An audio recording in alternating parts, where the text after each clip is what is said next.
that.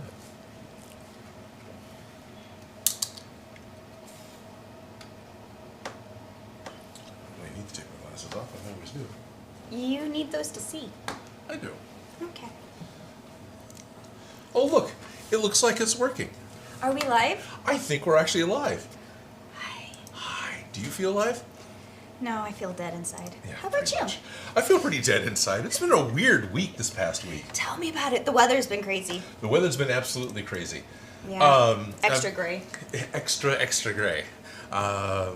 I feel like I'm way behind on getting this Wednesday's video done. Yes, so. but it's turning out awesome. Thank you. I'm super excited about it.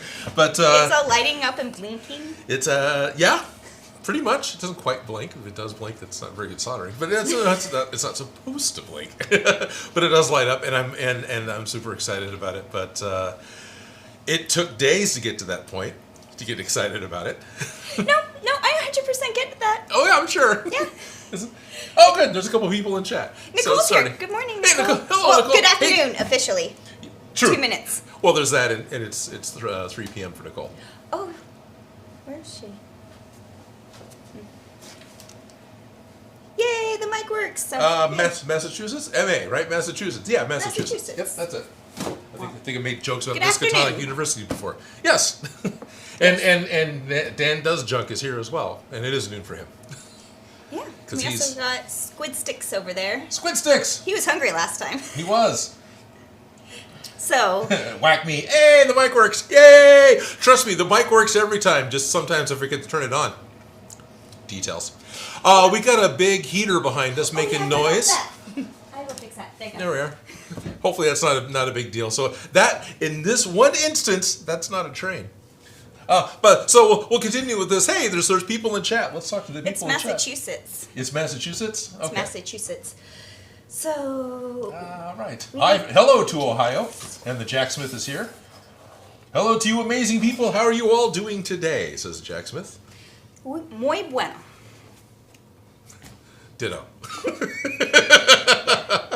So, you got stuff? I got stuff. So hello and welcome to Odin Makes and our live stream. My live stream. Our live stream. Hey, guess what? It's Monday if you hadn't noticed. And you're on the Odin Makes YouTube channel if you hadn't noticed. And we're live today if you hadn't noticed. That actually might be harder for you to tell. What we're doing is continuing what we've been doing every Monday, which is working on our Witcher build. Trying to take over the world. Trying to take over the world using cosplay and vinyl. It's not very successful. Not really. Weapons aren't very pokey. Weapons, yeah. Usually. Aren't very dangerous. No, con-safe weapons aren't It's the safest army yes. we would ever create. It's the Nerf army. Oh, Yeah, pretty much. So hi, thank you all very much for tuning in and spending your afternoon or evening or whichever time zone or planet you're on.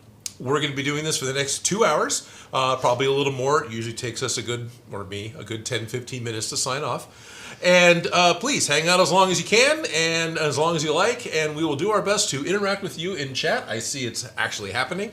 And try and progress with at least another 15 minutes worth of work on the Witcher cosplay build. yeah. So far, we actually have a lot done. We got the pauldrons built, but we are not putting them together. This is probably the last piece that is going to go on, although it is the first piece we built. Yep. Well, that was the inspiration for the entire build. Well, yeah, they're great. It's Yeah. chainmail. Anyways, we have the clamshell built, but I am going to edit it. This needs to be trimmed. Anyways, we have that built. That's going to get fixed. I don't want to add the Velcro until we do the strapping. Right. Doing all his belt work. And I kind of wanted to get that started today. And the Velcro is for the pauldrons. Yeah, like Okay. I said, the pauldrons are going to be the last thing. Right. I just wanted to You said the Velcro, but that wasn't necessarily what the Velcro was sticking to. There you go. Clarity. It helps. I knew. Yes. So today we got to do the lacing On the front. on the front and the back. And I bought more laces. And there's another set of lacing that goes in the back. And then we have to do the lining before we do the grommets for the practical lacing. Which, by the way, Nicole in Discord said, I just have one thing to say before today's live stream. Grommets. Oh, guess where I saw a whole ton of different sized grommets with colors and everything else? Michael's. Oh, of course. Yeah. Yeah. It's like, oh, look. There Were they they are. the larger size ones? I think they had the 7/16 in bronze. Yeah. Okay. Well. Honestly, I like the black. I think I'm good. Yeah. Okay. Good. Yeah. No. It's I'm not taking those out. No. But for the sides, we need the small ones. Yeah. Because it needs to be more frequent of lacings up the sides. So Okay. if we could get to that, that would be awesome. I know I could, but talking to people at the same time, we'll Right. see. Actually trying to be hosts on a show and interactive and not just, we're going to work. I know. Right. Get to work. Get to work. So, yeah, lacing. I think that's what we should start with. All right. I am going to start peeling back and trimming down the Sweet. clamshell because it really does bother me. That's Yeah. not game accurate. Nope, that's fine. It's totally cool. So we're going to fix that. And you can do this. 'cause Okay. You're more precise with that than All me. right. Can I make a fox helmet, please? As in like a furry fox, or is this like... Is that the video game? Well, it doesn't say... Firefox? Yeah, well, yeah. Firefox is the... No, the Star Fox. Star Fox. That, I'm trying to do it too. Whack Me says, why does Odin sound just like my dad? I'm not going to say. But say hi to Mom for me. Okay, this is a fantastic username. I have a peanut-sized brain.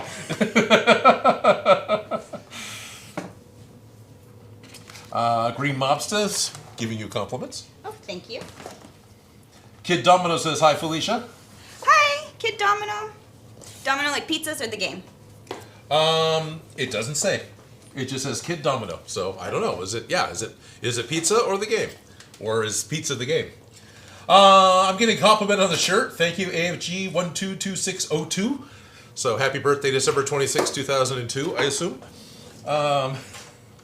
Lord Khan also likes my shirt. Yay! Wearing popular shirts. It's one of those things. Watching the show, it's like, yeah, I want one of those shirts. I'm not a big fan of wearing red. I don't wear the brighter colors not on the live stream, so this shirt isn't going to get worn very much. But it's like, yeah, I want one of those. Like the only red shirt I would regularly wear, other than something that you've seen here, would have a Starfleet emblem on it and no rank on the sleeve. Why no rank? Because then you're security and the first one to die before the commercial break. Yeah, that's who I would be. Yeah. Beam down to the planet and don't come back. So, 20 years ago, there was a Star Trek band, I've talked about it before on the live stream, here in Sacramento, called Warp 11.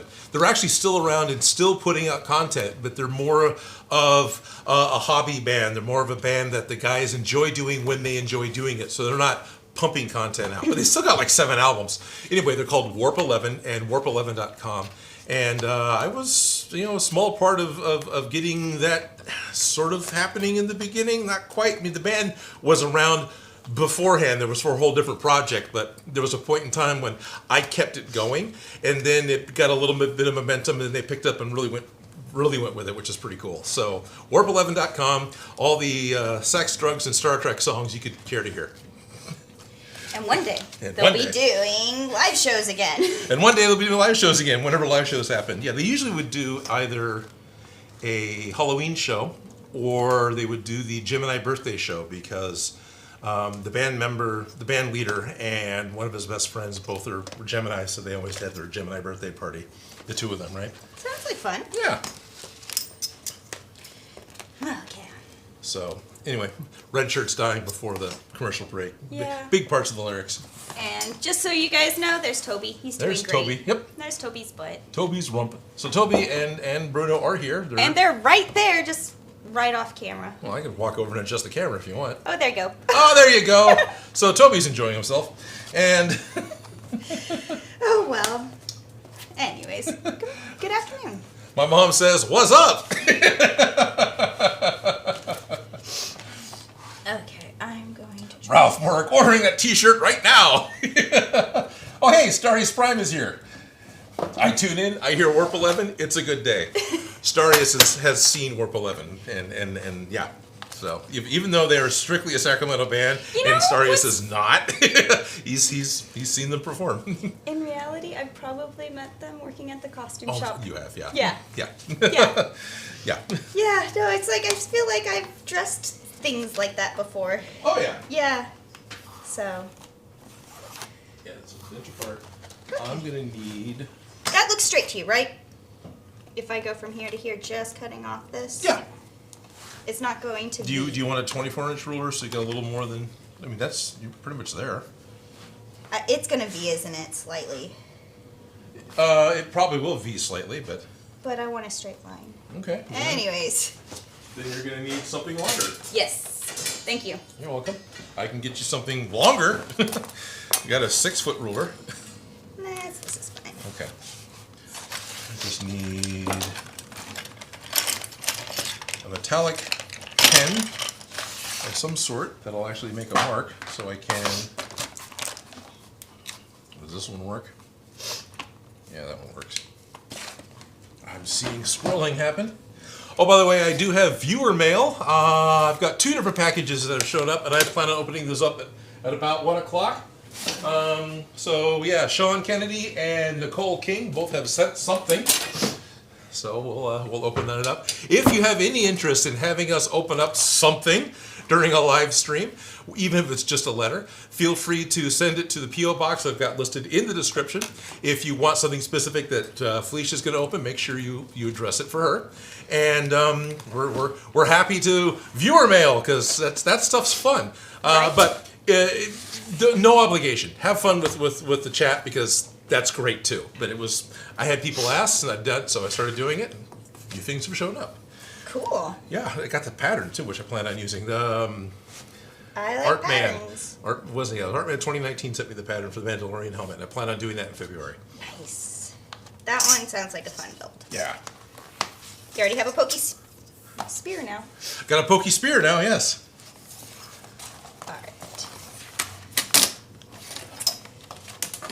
So I'm cutting off the last grommet. I hope that doesn't bother. I don't care. So you don't want it a full inch apart. You want it more like 3/4 of an inch apart? Yeah, I only want it like hanging over like a 1/4 of an inch. 1/4 of an inch. On either side, so it's like a full 1/2 inch total. Does that make sense? Gotcha. Yeah. Yeah. But they're an inch apart. Yeah. Separated. So, okay. I mean, I can eyeball it, but I'm trying not to. Cause no, I know. I totally would eyeball it. I'm better if I don't.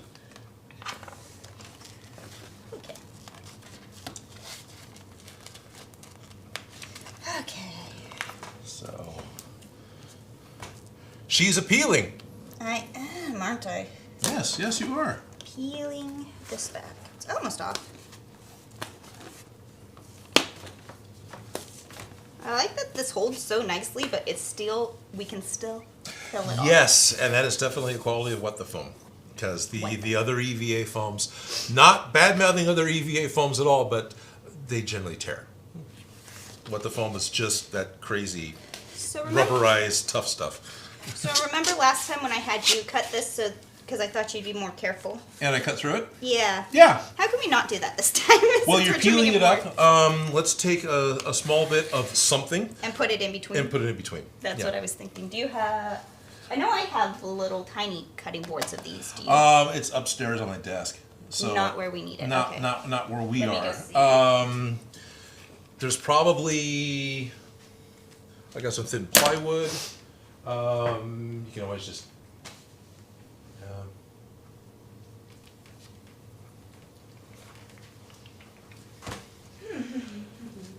Yeah, we can grab a piece of styrene plastic because that'll be a little harder to cut through. There we go. That would work. Okay. Or ABS. Yeah, I don't know where any of that is right now. Right. The Doctor 667 says it's currently 8 o'clock in my time. So I assume the Doctor is in the UK. Actually, technically it says it's 23, but or 20 o'clock, but.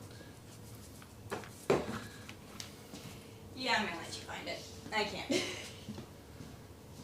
I looked. Helen. Peanut-sized brain. I see your I'm shortened his name. I have a peanut-sized brain. Odin, I have a question. Can you make the Kratos Guardian Shield and Atreus Talon Bow? Okay, reading out loud, I finally hear, oh, Kratos, right, God of War. Because I was reading it, so I'm not quite remembering what that's from. Okay. Kratos. Kratos, oh yeah. Yeah. The awesome bald guy with red paint.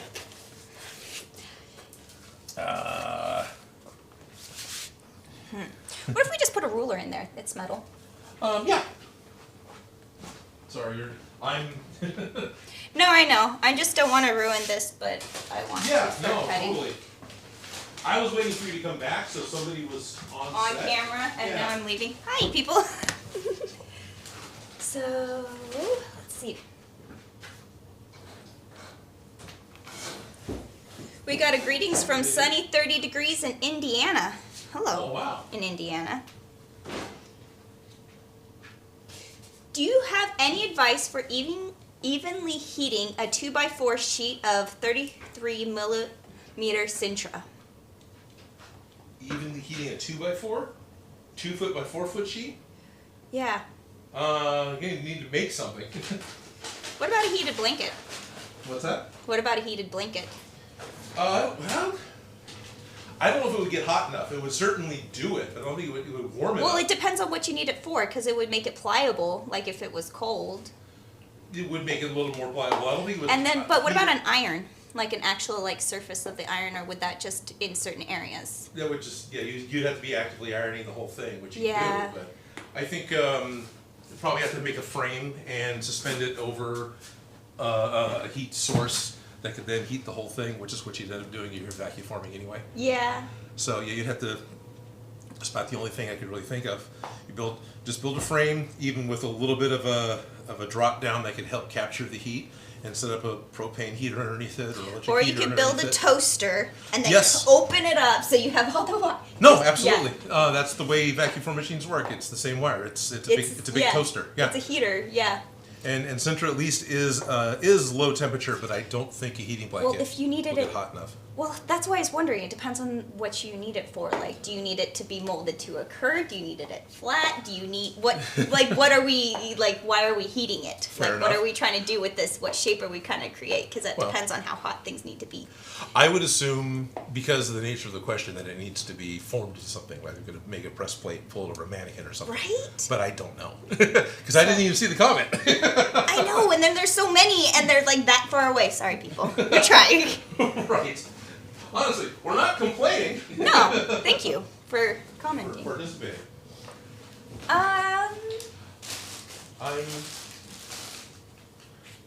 am distracted, but I am trying to find, because I got a couple little pieces of ABS and styrene that you can make it cut and move it, make it cut and move it.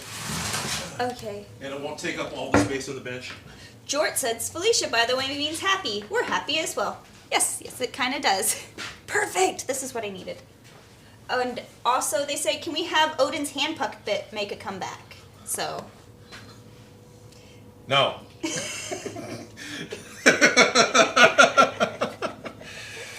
That's when I was hammering this. Was when it was hand puppet. Wow, is that really that long ago? It was last week. Was it just no, the hand puppet's a little bit older than that. Right, but that was the grommets that we're hammering. That was these grommets, okay. Yeah.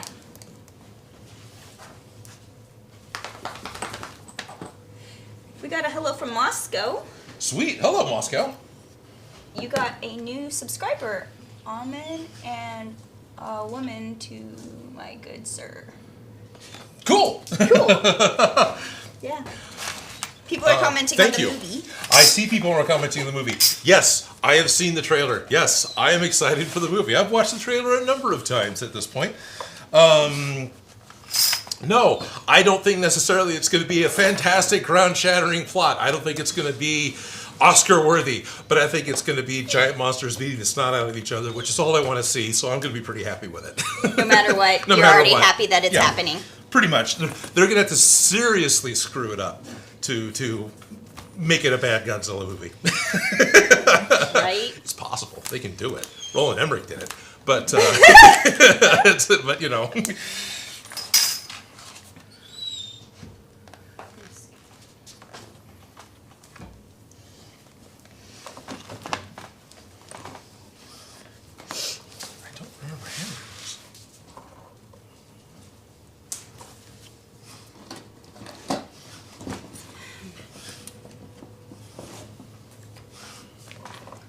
Well, that's enough of Toby. Oh, okay. He looked like he was having fun. Well, that's good. I'm glad Toby's having fun. Okay.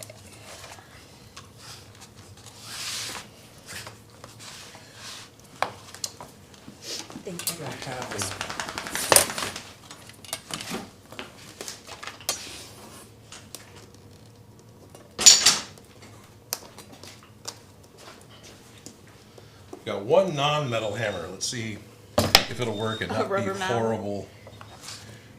That's the only one? The only one that's not metal, yeah. Yeah. I don't have a rawhide hammer or a... No, yeah, that'll be fine. It's probably still pretty bad for audio, but... It's not as bad as... Where did that piece of wood go? I brought it over here. I did. So that you could use it. I did bring it over here, I promise. It's right here. Oh, okay. Yes. I looked Because at it before I put a ring in the cutting board. Haha, it wasn't me. Nope, wasn't you. It's one of those things I knew would happen. It's like, yep, there it is.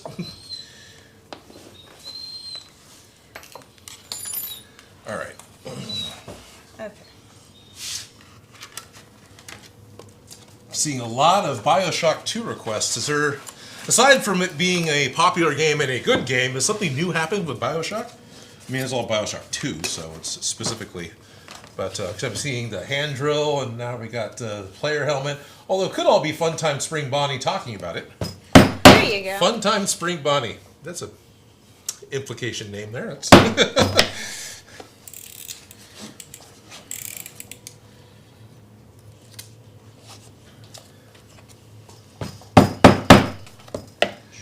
Nicole King says, I want Mechagodzilla vs. Kong as a movie. I think we're going to be pretty happy. I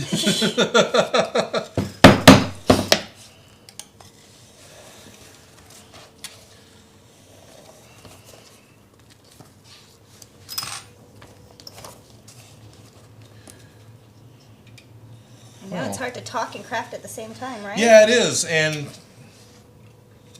you have to think.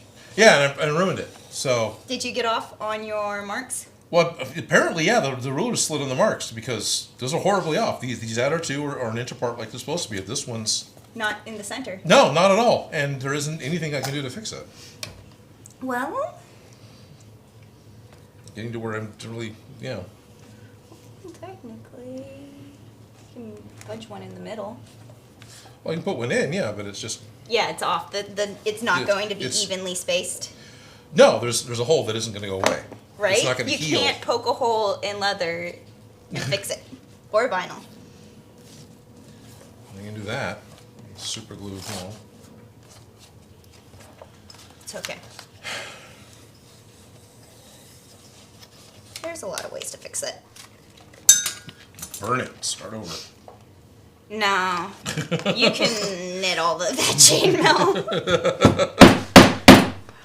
Although we could just replace that strip, but I don't want to. No, yeah.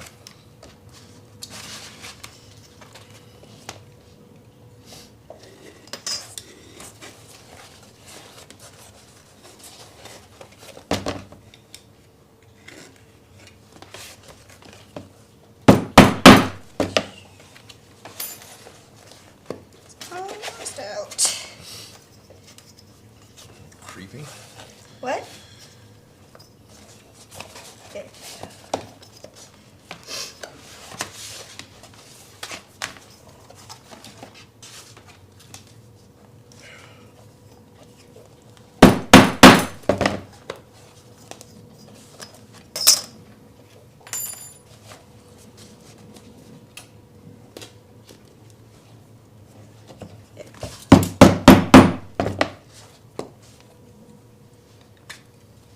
Did you fix it? Or not really? What can I fix? Oh, there you, yeah, if you just glue that in, that won't be that noticeable. Probably not. Yeah.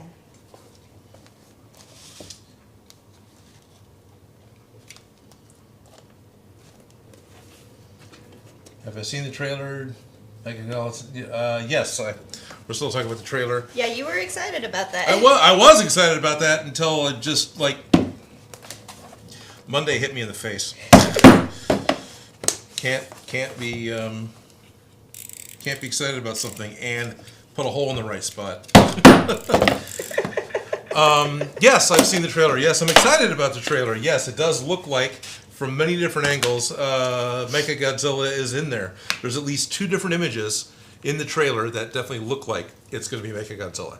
Like the second shot, where you got a bunch of people running downstairs to go underground underneath the city. There's a giant monster kaiju behind them that's glowing red. Neither Kong nor Godzilla glows red. And it's not glowing red all over, like, you know, glow in the dark man or something, but there's just eyes and spots that are glowing. And then there's another shot with a schematic that's got a big word block over it, but you see the feet underneath and the neck above it, and it's either a very vector pixelated version of Godzilla, or it's a schematic for Mechagodzilla. Right. Then there's the whole, apparently there's toys, so Mechagodzilla toys that have been leaked, so I think that's a pretty good indication. And I'm okay with the marketing direction. Spoiler alert. Yeah. Well, I'm okay with the spoiler alert on this thing. Some spoilers I wouldn't want to know. You know, Marvel and Star Wars and stuff I try to avoid. Godzilla, whatever. That one's not important to me. I mean, it is. I want to see it, but I don't feel like, oh, it's ruined. But there was toys that were leaked, I think. And I think I already said that. Ah, man, I forgot what I was talking about. Happy Monday. Thank you. Yeah. Yeah. So, yay, that was easier than I expected. Oh, good. I have to do that for the front. That one still has a little bit more of a point than I like, though.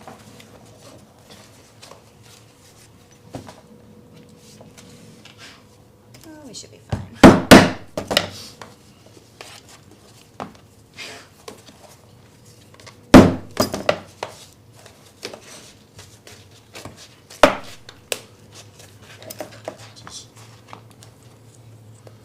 Loading up. It's getting. Oh, okay. It's full.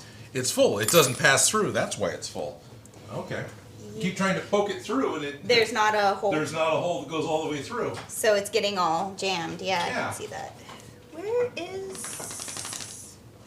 Oh well. Ninja Turtle props and shells. I like that. One time I took a Ninja Turtle shell from a kid's costume. And I took that and I not glued it, but I sewed it over a backpack. Right. To make a turtle shell backpack out of it. Okay. So I sewed it to the front of the backpack. Yeah. And then on the back I did the yellow part for the shell Oh, that's cool. inside. That one was a fun one. That's cool. Yeah. I've had people ask about making Bowser's shell as a wearable back That'd be cool. piece. Right. Yeah. I used to have Yoda. You said Yoda as a backpack, right? Yeah, I got remember that Yoda. at Disneyland. Yep, he's cool. Yeah. Did he have his ears? Yes. Yeah, Disney ears. Yeah. Yeah. Yeah. Yeah. I liked that backpack. I don't know. I think backpack props are fun because storage. Storage, because pockets. Because pockets, basically, right? Yeah, in a huge kind of way. Yeah, there we are. Okay. Because who doesn't need pockets? Got the confetti. Even the tick has pockets. He does, doesn't he? Yeah, he does. Yeah. Yeah, they actually made a big deal about it in the comics. It's probably in the cartoon as well. I don't remember specifically. I don't remember it specifically in the cartoon. But Arthur in the comics needed something. I don't remember what it was. So Tick reaches into a pocket, pulls out a huge wad of $2 bills. And then for the next page is amazed that he's got pockets. Because, there's not much hidden in his costume. No, there's not much hidden in his costume. There's not much going on upstairs for the Tick. I believe in the comic he was also described as being as intelligent as topsoil. Okay. Yeah. Hello, Farbod Arts. This just says hi, Odin. And Christopher Orts also says hello. Dan does junk. I have a Mario Green backpack. Nice. Green shell backpack. Not Mario Green as in Luigi. Oh. But The still. green Mario. Yeah, the green Mario. Odin, can you make a TARDIS from Doctor Who? Asks Dr.677. Yeah, I probably could. I haven't. I've actually never made a full-size TARDIS. And I made TARDISes out of Lego. I made TARDIS I've made papercraft TARDIS. What about one as a door for the... Is it, yeah, the door for the shop, maybe. Actually, that would be... Because it's... That would be worth it. That'd be interesting. Yeah. Because you have that cupboard that's wooden as a blank shell in front of the door. Right. I'm just saying, it's not an out of the realm of possibilities. No, it's not. I can think of how to do it with it. Yeah. I mean, it wouldn't open up right, but if I'm just thinking if you make the TARDIS frame and just make it part of the door, so you open up the door to the shop, and yeah, it wouldn't open right, but that could be interesting. Something I thought was fun. So my friend Max Kirkland, who may or may not be watching, he's usually quiet when he says he is watching. He's the guy that I met through the Dallas Makerspace. He got excited about a year ago because they got a CNC routing machine for cutting plywood. They could take a full sheet of plywood. So he could take his full sheet plans for cutting out a TARDIS and just let the machine cut out all the parts. That is like the worst part of the job, It is is. having to sit there and cut out all the pieces. Exactly. I'm Jelly Bean, so... Yeah, pretty much. Yeah. Yeah, I am Jelly Bean over that. That one's... I could see the benefits of that. Yeah. Sometimes I feel like I spend more time just laying the fabric out flat. Yes, absolutely. Hold on a minute. Okay, good. You're out of the way.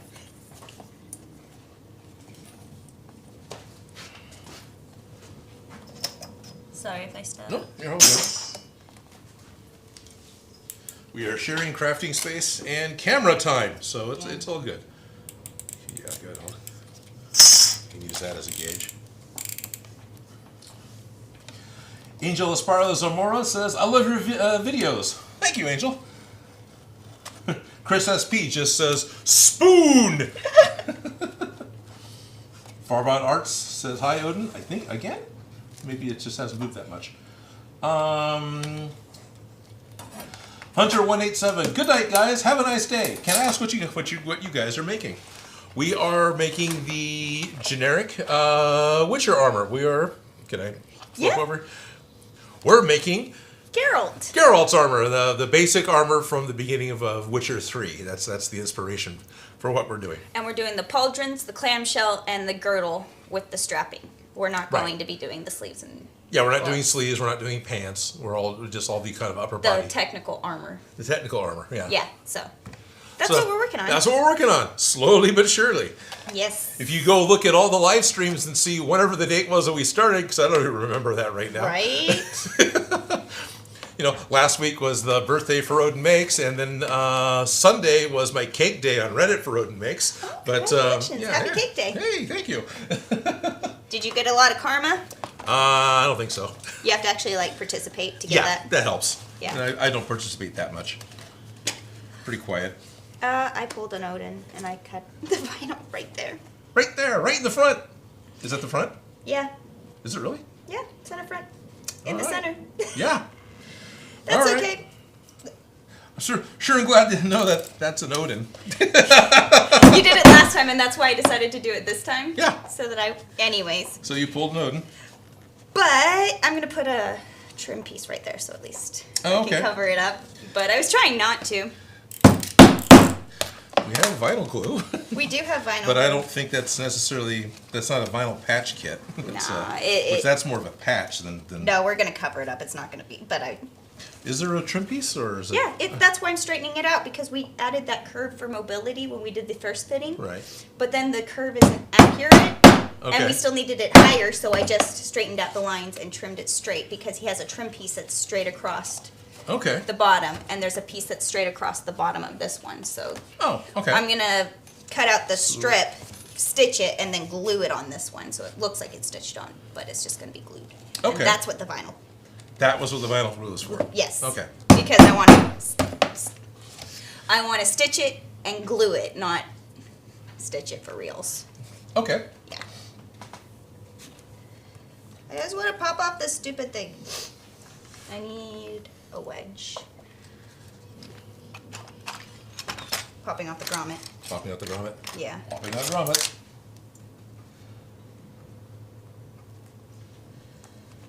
Oh, wow. DJ Stumpy, question from last week's stream, so forgive me if it was already answered. DJ Stumpy says that they got a 3D pen for Christmas. Ooh. Which is pretty cool. Yes. Would love to get some tips. I have no idea. I haven't played with a 3D pen. I want to play with one. I really want to do lace with one. Yeah, I bet that'd be great. Like. Yeah. But no, I have no tips because I haven't really, other than playing with one. I've never played with one at all. But yeah. I have wanted one for a while. There you go. But no. So no tips, I'm sorry. I feel very underqualified to give any kind of tips on the 3D pen. In fact, my experience with 3D printers puts me in the realm of I'm kind of underqualified for those too. However, hopefully Nicole King is paying attention, and perhaps she can give you some pointers. Toby, hi. I didn't see him. Nicole King literally says, Lieutenant Angry Dwarf, I second that notion. Let's look really quick. What is Lieutenant Angry Dwarf says? Could you please make Predator's helmet from Predator, the 1987 version? Well, that would be my first choice version. That has been on my possibilities list since DIY Prop Shop days, because it's been requested since then. So, yeah, I can. It's not on the horizon at the moment. Eventually. Eventually. Not out of the realm of possibilities. No, totally not out of the realm of possibilities. I like the Predator movies, so not that that's a requirement for me making anything. Right. But it helps. It helps. Because he really it gets my attention. Care more. Yeah. About the details. Yeah. Yay. Okay. Got that off.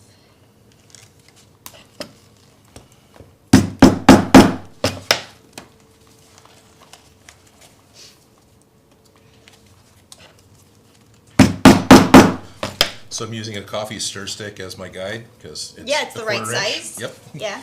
I mean, it's not. It's a little under. Well, you don't have to think about it. Yeah, that's it. That's the one. They need to be evenly spaced. It doesn't have to be a specific number. If somebody goes, that's like a millimeter short of a 1/4 inch. I will be like, thank you for noticing. Because if you notice it's off by a millimeter. Anyways. Okay. So, Funtime Spring Bonnie says, also, you don't have to call me Funtime Spring Bonnie. You can just call me Springy if you like. The whole idea of maybe I'm misinterpreting the name, but Funtime Spring Bonnie just sounds like an enjoyable lass to be around in Scotland during Beltane. Am I wrong? I don't know, maybe.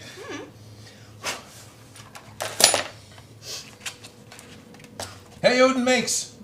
2 days, maybe it's supposed to be today, I finally got a self-healing cutting mat for my birthday. Ooh. That's awesome, Cantuna. I actually just Happy birthday. Happy birthday.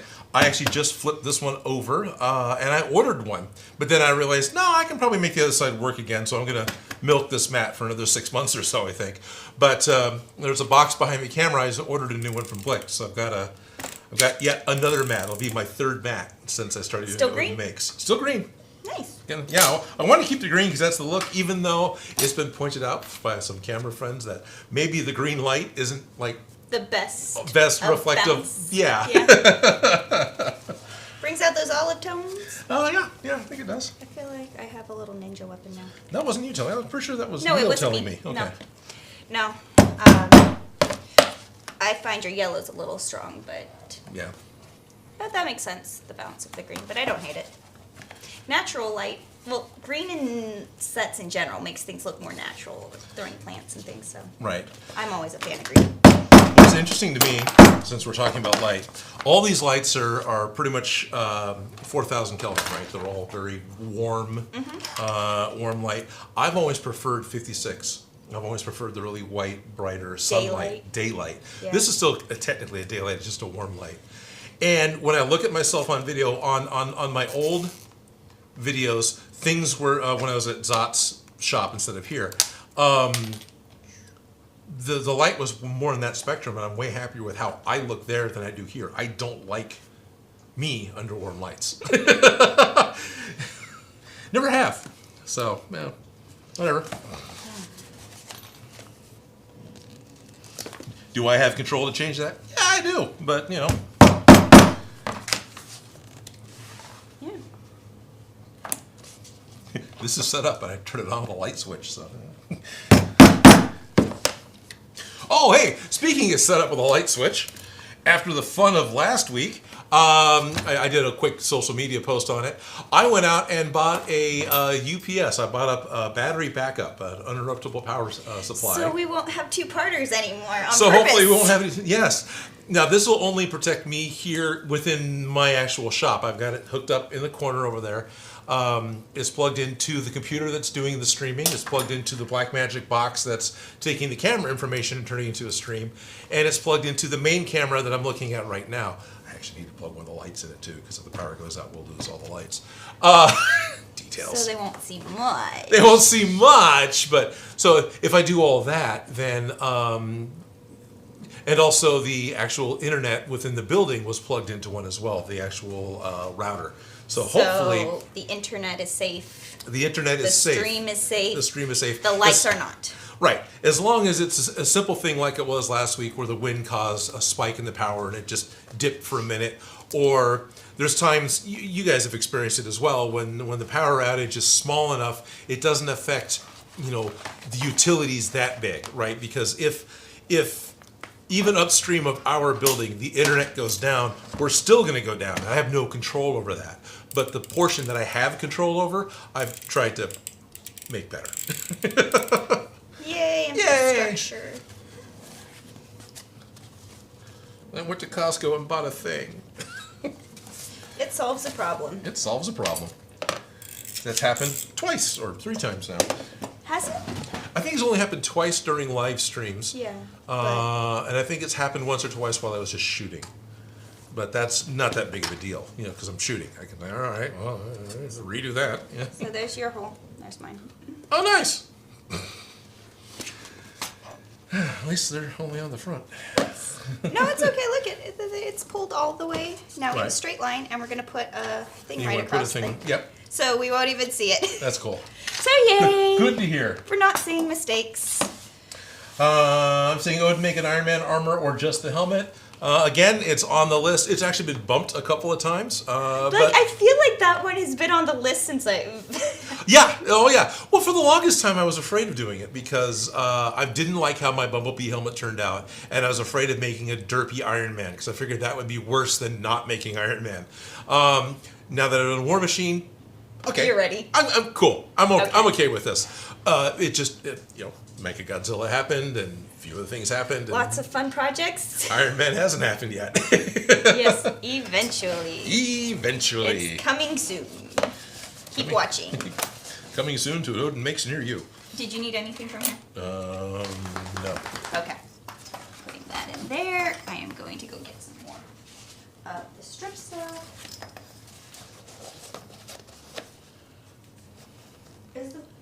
Where did my coffee stick go? There it is. That's hiding under the mat. I need something to help.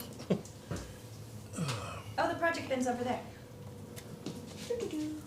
Oh, yeah, so all the way over here. I see movement. Make it Iron Man, right? Hello, Brazil, from Apollo Tony Stark. Oh, yeah. Dan does junk. Says, I recently watched the 1974 Godzilla vs. Mechagodzilla clip. I don't think you still necessarily watched the whole thing, but watched the clip of it. Says, totally forgot that Mechagodzilla planks when he flies. Yeah, he totally does. When Mechagodzilla fires off his rocket feet and takes off flying, he completely goes stiff and planks and doesn't do anything because it's just a model on strings, right? Yeah, it's a big full-size your models? I want to. Oh, they're up there by the... Oh, I see them. They're not here. They're not right here, no. And yeah, he totally planks and doesn't do anything. And then when suddenly Godzilla decides he's going to become magnetic... Does he even put his arms out? No, he doesn't even put his arms out. His arms to his side, and his head rotates forward 90 degrees, and it's a whole new piece that they make for him.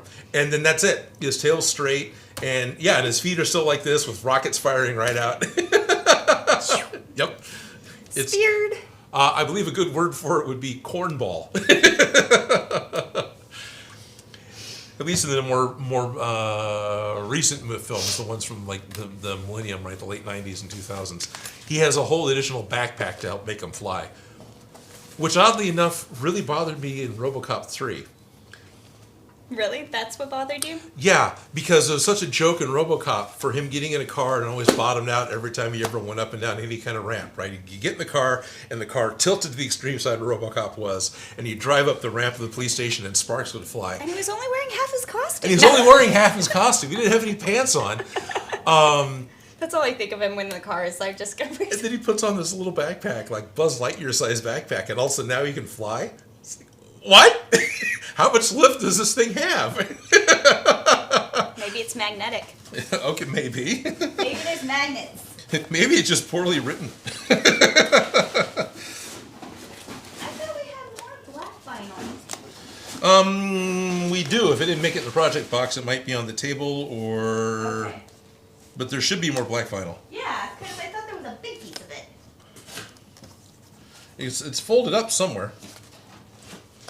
It exists. Okay, I'm not crazy. No. Well, yes, but not about that. All right. Ultra Mega Cross 7 Cross. Do you think? Well, okay. I actually omitted a character there. Sorry, Ultra 7 Mega. Okay, I gotta read it right here. Sorry about Ultra Mega Cross 07 Cross. Do I think they're going to be adding Mechagodzilla into King Kong versus Godzilla? Yes. Yes, I do. I think there's very, very good evidence for it in the trailer. Not only with the two things I mentioned earlier, you may not have seen where there's two shots in the trailer that one looks like Mechagodzilla. It's there for like 10 frames. And the other one is there's a schematic behind one of the human characters that looks like it should be a Mechagodzilla schematic. The other big major hint I think they're giving is when the production logos start in the very beginning, the Legendary and whichever the other one is. They both have this technical trace glint that goes over both of them. So basically you'll be disappointed if it isn't. Yeah, pretty much, yeah. Because why would they do that? Why would they tease you so much? Why? Well, especially the logos for the film, right? If you're having Godzilla versus King Kong, you're going to be doing flames or radioactive or make them shake from a footfall. You wouldn't necessarily have a Matrix effect go over them. But Matrix effect. Yeah, but Matrix effect, fair enough. I'm just teasing. It's directors. Yeah, no, you're right. And honestly, expectations is kind of everything. So am I excited for the film? Yeah, I am. But I'm trying to keep in mind that it is a Godzilla movie that what do I really want to see? Giant CG monsters beat up each other. I had I've had weird expectations for other movies where I've seen things and I think I know what it's going to do, and then when it doesn't do that and it does what it wants to do, I've been disappointed. Because I thought my story in my head was going to be better. It's like, well, it didn't do the thing. Well, you can't have these expectations that they don't know exist, that they can't meet. Yeah, pretty much. No, I know. But yeah, so... No, I get it. When you expect not very much and you're overly under-promised and over-delivered versus over-promised and under-delivered. It's much easier to meet lower expectations. Story of my life. I'm sorry.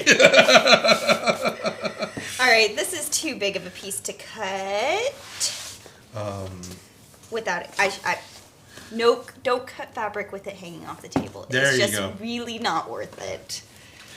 So expectations. I will do it the right way. I find that any movie I can generally enjoy better if I know nothing about it and it's able to just play out in its own way. Right? Even crappy movies are more fun when I just don't know a dang thing.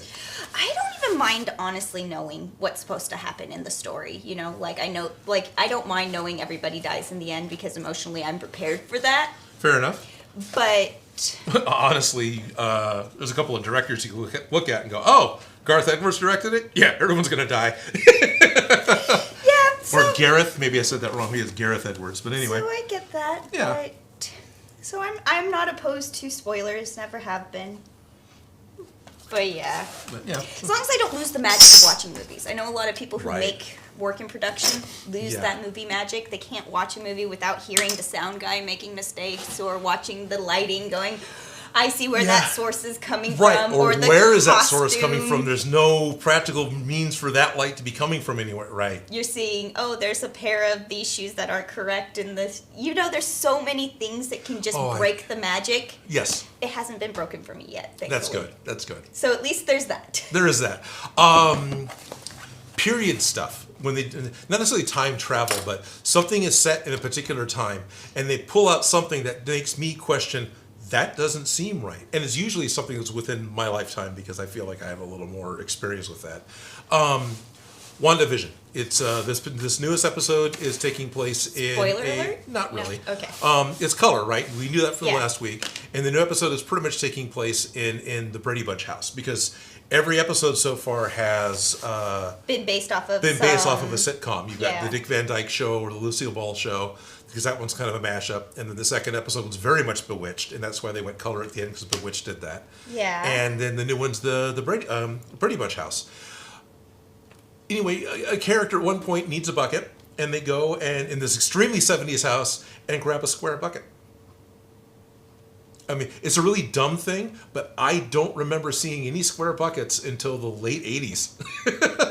Which is interesting because those It's things a simple square as plastic that, bucket. as which plastic chair mold that they were using in the era, Right. can make a huge difference because that. Yeah, that one little thing. And two other things. But squares are more interesting than circles, so I would totally Well, choose they a are. square over a circular Right. bucket if we did it. Anyways, If but you- right. I could get Or- why they did that choice. Or maybe but they simply couldn't find a round bucket at that point. And I don't mean a How do you pail like not a galvanized. This is find a a round plastic bucket? I don't know. I was gonna say, go get some laundry soap. Right.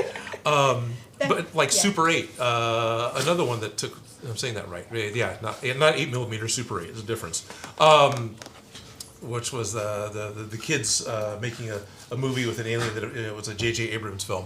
Yeah. So the kids are shooting Super 8 film, and in the movie you see them, they get their new film, and they open it up and they load up the camera. Well, the film has got a barcode on the side, a UPC code, and I actually had to stop and think and look it up. I was like, did they have UPC codes on the Super 8 film in the mid-70s? I went and looked, and yeah, sure enough, they did. Because mid-70s is about where that started. Barcodes started. Barcodes, yeah. Yeah, no. And then another 70s show I was watching where they reached out and plug in a grounded plug, 3-prong plug. And same thing. It's like, those did start in... So that movie magic can easily get ruined for you. Oh, quickly, but it's on stupid shit like that. Not...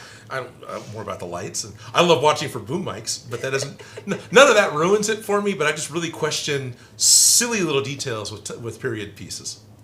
Now I assume everybody does. If you're Yeah. working on a period piece, I assume everybody's an expert other than me. Fair enough, yeah. So I assume that it's already wrong. It's already wrong, right? But let's make it work. But I'm happy to go and look it up, and that's usually part of the fun for me a little bit. Is looking at trivia and stuff like that. I don't think it ruins the movie for me. And if the movie's genuinely got my attention and genuinely entertaining me in whichever fashion it's entertaining me, whether I'm laughing at a train wreck or just caught up in the story, then I don't notice that kind of stuff. Exactly. So.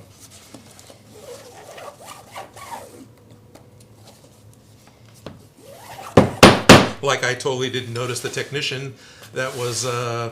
It wasn't a technician. It was like a PA or a grip or somebody that was visible through the blast doors when all the Mandalorians were storming the Imperial ship. Oh, nice. Yeah, door opens up and you can see the jeans and T-shirt of a guy off to the side. It's like, it's been fixed since, because it's streaming. They can actually fix it. It's not like theatrical run where there it is. That's happened to me far too many times than I care to admit. You stuck in that one spot. Yeah. That's why everybody wears black on set. At least you're supposed to. You're supposed to, right? So that nobody. There was a version of The Fifth Element when they finally got to the Flotsam Paradise, the cruise ship, right? Mm-hmm.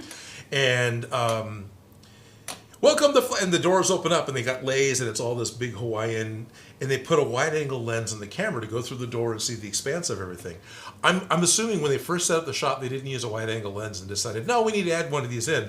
Because as soon as they go through the door, plain as day, there's a guy, a technician, with his equipment belt and just this white T-shirt and jeans, just right off plane. You can't miss him. Yeah, but the editor kept that in, so there's that. Yeah, there's that. Assumed that the people wouldn't see it. And then I don't know if it was just that one version, like it's been fixed since. You know, like I don't know if it was just that one home video version I had where I could see it, or if it was something else. Yeah. I did see that movie in the theater, but I don't remember seeing that guy in the theater. I know, but sometimes when you see something, it's a lot to take in. Yeah. And digest. What are you trying to say? That there's a lot of visual stuff going on at Fifth Element? I didn't notice. Can I tell you a secret? I haven't seen the movie yet. Oh, okay. There's a lot of movies I'm still catching up on. Yes. Like a lot. But I am starting to watch through the MCU universe. Backlog? Yeah. Okay. Well, I'm redoing it because I feel like I've jumped around so much that I'm watching it from the start chronologically, starting with Captain America. Okay. So I'm starting at the very beginning. So you're watching chronologically for the MCU timeline, not chronologically by release date. Yes. Okay, cool. So, yeah, I'm going by that timeline because, I feel like there's so much information thrown at you that it's like, well, what happened? Sure. So I'm going back through and I'm watching it from the beginning. From the beginning. Because it's over. Not over, but you know what I mean? But yeah, but the major story arc, at least, Yeah. it feels like what the major story arc it has got a completion, so. So I feel like now I'm just watching it chronologically ordered. Yeah. And I've been enjoying that. Just going, like a whole new reason to watch it all again, I guess you could say. But My punch has lost its sharp all of a sudden. is there a way to sharpen those? Mm. With like a rasp or a, I know that like the punches at work, when they start getting dull, we use, or scissors, we use them on aluminum foil. But I feel like aluminum foil on that wouldn't necessarily do the same thing. Well, I know with the foam ones, I've taken the... Yeah, like and then wraps. just... Yeah. Yeah. But I don't know. a round sharp edge, that's a little hard to keep sharp. Yes. I'm getting a request, an all-caps request from Matthew Dias to make the Infinity Stone case for the end of Endgame. Fun. That could be very fun. And I've actually looked at that. Because then you could have Infinity Stones and make them light up, because that would make things difficult, right? Right. I like what Starius is saying, and he's right about this. What gets him about certain period pieces is when they only show cars that were new for that period. Because they don't show anything the from the 40s, older cars. 30s. Yeah, so you see a Yeah. 1940s thing, and everything's a 40s vehicle because it's the 40s. Yeah. But you would see lots of 30s and But 20s. they didn't and produce a lot of cars in the 1930s, so you would have seen a lot of the 20s cars. fair enough, yeah. So, like, 1930s, like, the 30s, 40s cars, they're not as, like, 50s cars, you could totally see more of those than the other stuff. Yeah. But once you get into the 70s, not having any 50s cars on the road, that's not believable. Right, or yeah. So, yeah, I can see that. But it's hard, like, being the art director for that and, like, sourcing all the cars and sourcing all the doorknobs. Right. I feel for these people. Yes.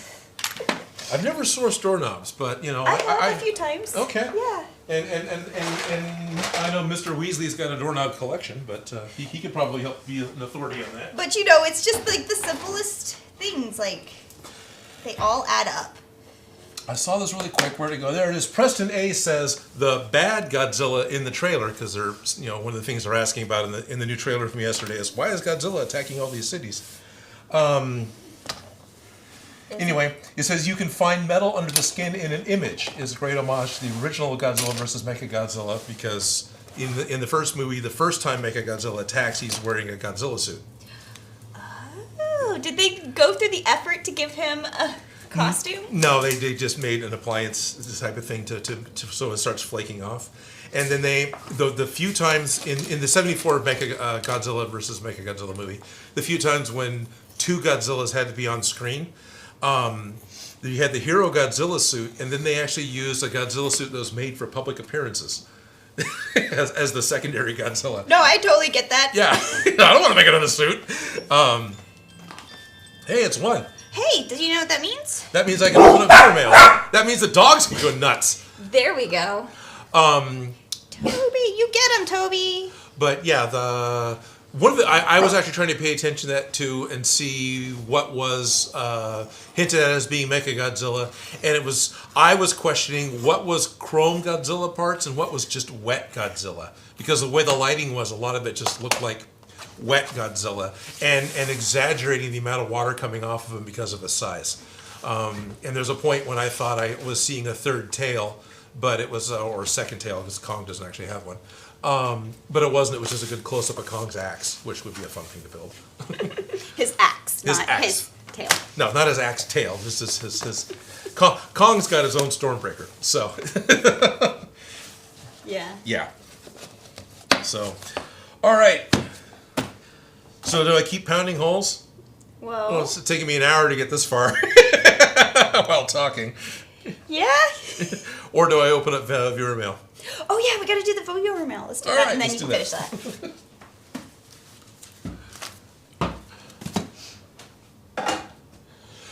So somebody asked a few weeks ago, and it's like, yeah, sure, I got a PO box, and I'm actually getting stuff, which is really cool, and I'm flattered and excited. So I've got 2 packages. I mentioned this at the top of the show.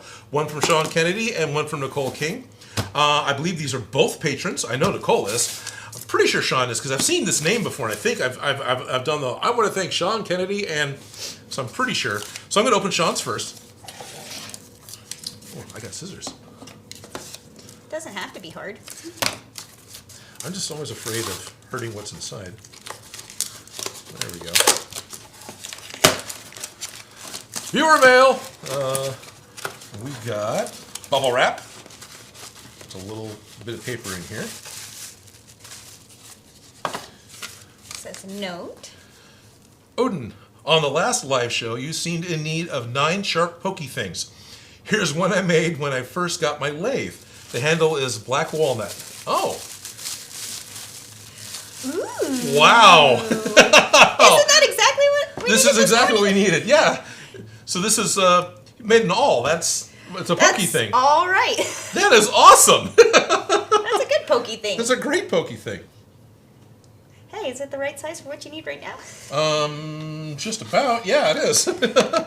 I probably should. Sweet. Sweet. Yes. Thank you. Thank you, Sean. Camera 2? Yeah.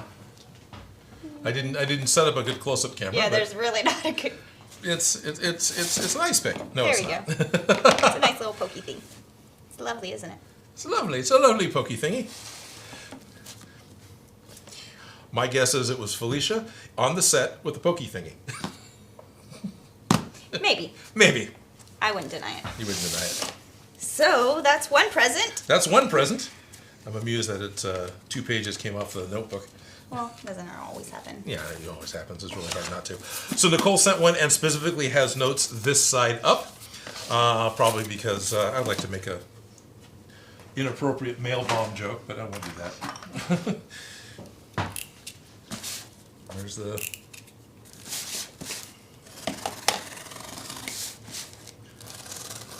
Yeah, but that one was out of reach over there. No, I just realized that I had one. Oh, okay. I caught it. All right, so there's nothing extra there. That's the address. Let's not give everybody her address. Oh, thank you. Yeah, sorry about that. That's not Unless you want to send Nicole mail.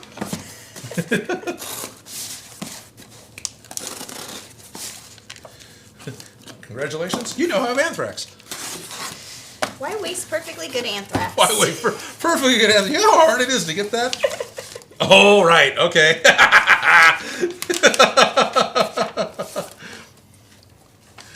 There's a note written in there.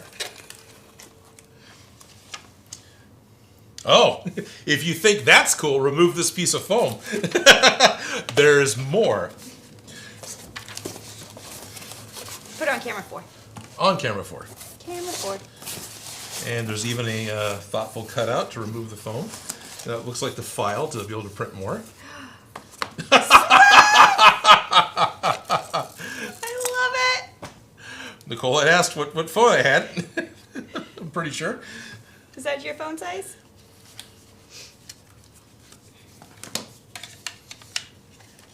I've got a little thingy on it.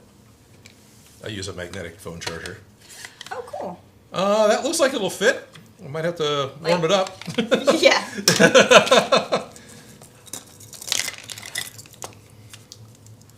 I was hoping it was one of the giant.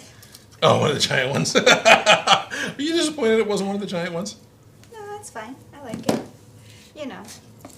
But don't you want the big clock? I'm just saying, you Right. know. Costumer here. Costumer, yes. Costumer. You want the Flavor Flav big clock. Yeah. This is very, very cool.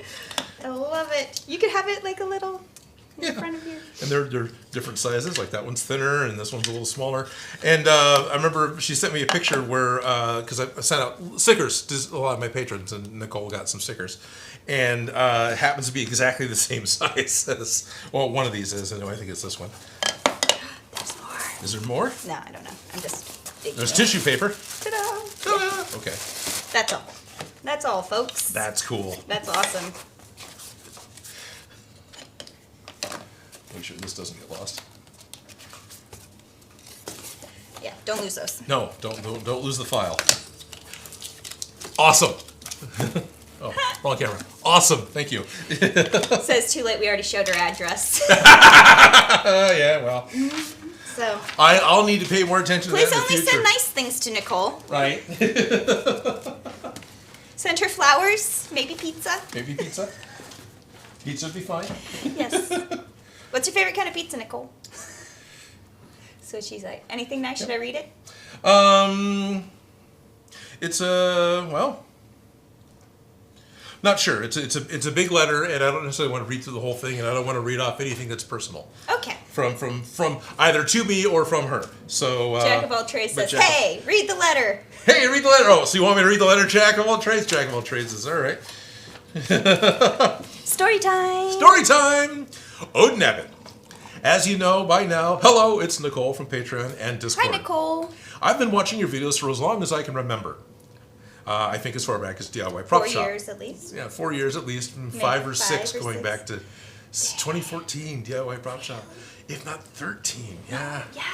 Well, I had to look when the Gears of War video think came up. you It was the started very end of the around- year. It was like when the first year I was at Smosh. 2014 was when you started at Smosh. Yeah. Yeah, dang.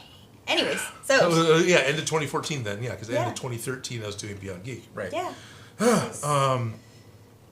Every day I watch your videos, and they never fail in making me smile even on my worst days. I recall the first time that you called me out on a video. You were making the Stark Tech Nano Gauntlet from Avengers Endgame, and at the end, during your Patreon shoutouts, you gave me a shoutout, and it made my day. You're awesome. Your videos have inspired me to do so much, including making my own YouTube channel, The Jack of All Trades. I don't think I would still be building stuff today if you weren't a thing. I'm a thing. You are a thing. I'm sorry. You create stuff. I create stuff. So, therefore, you are a thing. Sorry. I shouldn't. Yeah.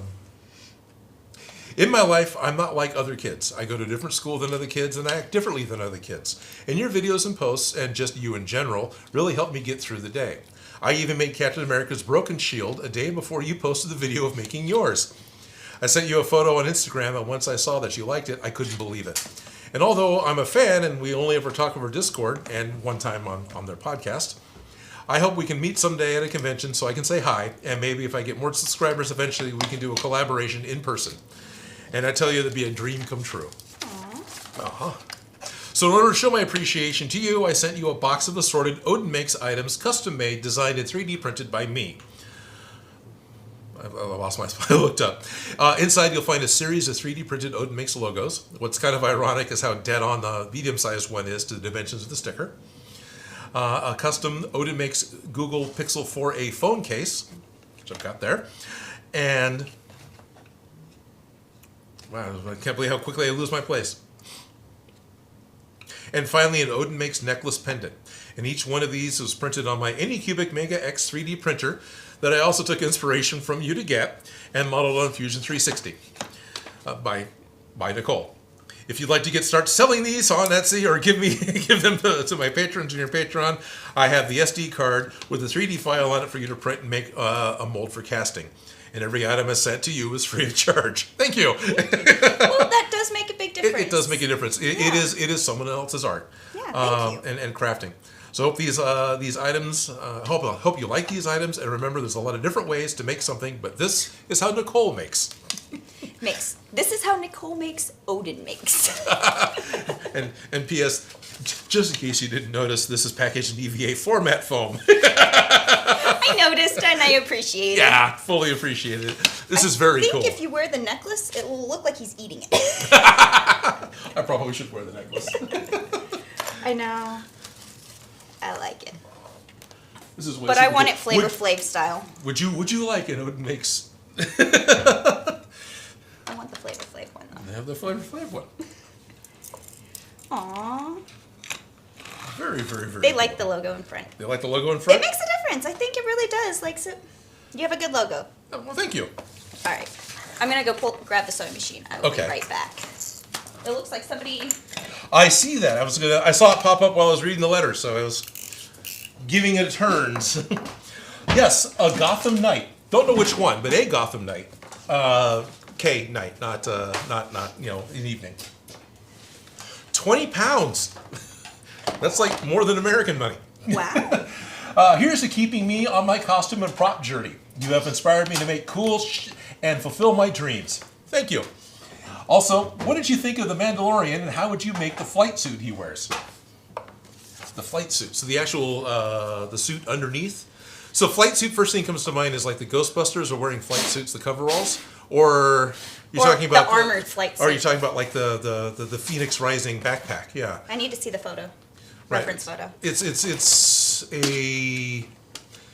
Boba Fett's backpack, but simpler, more smaller, more practical. It doesn't have all the extra stuff stuck on it because he doesn't have like the bush guard and the missile and everything else on there.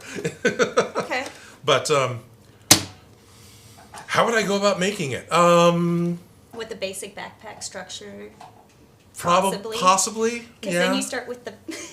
Possibly. I think I'd have to look at the picture. Right. I'd have to look at the reference image. It's hard to do it off the top of my head. Fair enough. Without a reference image. I think the Mandalorian one's a little small for like your basic Alice pack. I think would have, if you're using a backpack, it'd be. You can get small backpacks. It'd They're be more easy to find. More of a school backpack, yeah. Yeah, no.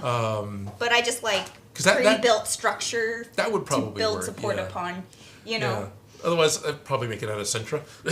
Right. Sentra ABS styrene.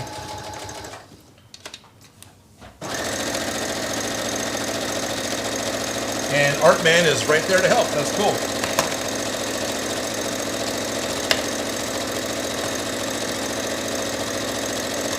Did you get double needles? No. I have double needles. Yeah, I saw that there were double needles. But I didn't buy any new ones. No, I know. Well, because technically a double needle would do the job perfectly because then they'd be... They would be... It's a double stitched and it's done with a double needle. But... Are you trying to say the fantasy era armor was done with a mechanical double needle? Well, the video game designers used a straight line with double stitching lines. So yes. Okay. But you don't need a double needle because they're kind of a pain in the butt. But any sewing machine that does a zigzag can use a double needle, and then it gives you that double stitching. Oh, okay. And it's like it's a really nice edge finish. But I was thinking that I might put one up because you had one and I saw that you have one. Yeah, it's in the round dispenser. But I'm just going to do double stitching because then I don't have to re-thread the machine. All right. Yeah, there you go. Sorry, being slightly lazy. No, that's all right. Although I'm sure a craftsman who knows their crafts, even in times before sewing machines, would be more than capable of making an equal double stitch. Right? They're totally stitching it onto the armor for... It's decorative stitching. It's what it is. Not like one of the worst costumes in the first season of Mandalorian, where their decorative stitching is yarn laced on top of dyed burlap. I guess they're villagers. Fine. that was the folk. Yeah, that was the most wow. That was the most wow. This is a TV budget that I've seen in that entire show. Speaking of losing immersion. I really am very forgiving when I watch shows. But when I'm looking over the shoulder, looking at monitors, I see everything. Like, everything. That's slightly off. Let's pull this up. I get very detail-oriented. Right. But when I'm watching a movie, no. Well, there's a difference. One, you're responsible for it. Yeah. And then also things look different once you have monitors up than when you're actually looking at the set because you see completely different things. That's often when I finally see something's crooked. Right? Is when I've distanced myself from it and I'm looking at it on a monitor and it's like, oh, nuts. You know, that's one of my tricks for costumes is sometimes I take a picture of it and step away and look at the photo. Because when you're looking at the object, you can see and move around, but when you're looking at a photo of it, it's somehow a different perspective. Well, it's flattened in 2D and it's stuck in a frame that your mind knows is square. There you go. But I That's find my it first makes guesses. a big difference is looking at a camera, it makes me be able to see things that I couldn't see just looking at it. Okay. Yeah. So that's one of those things that I do if I'm like, it doesn't feel quite right, I'll take a picture and see what I'm seeing that's not right.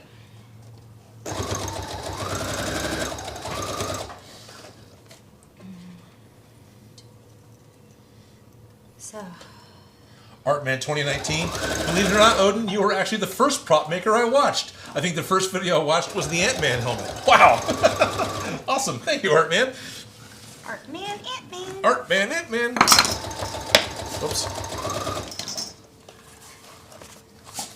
Got a pokey thingy. I know, right? Needed a pokey thingy. Thanks for the pokey thingy.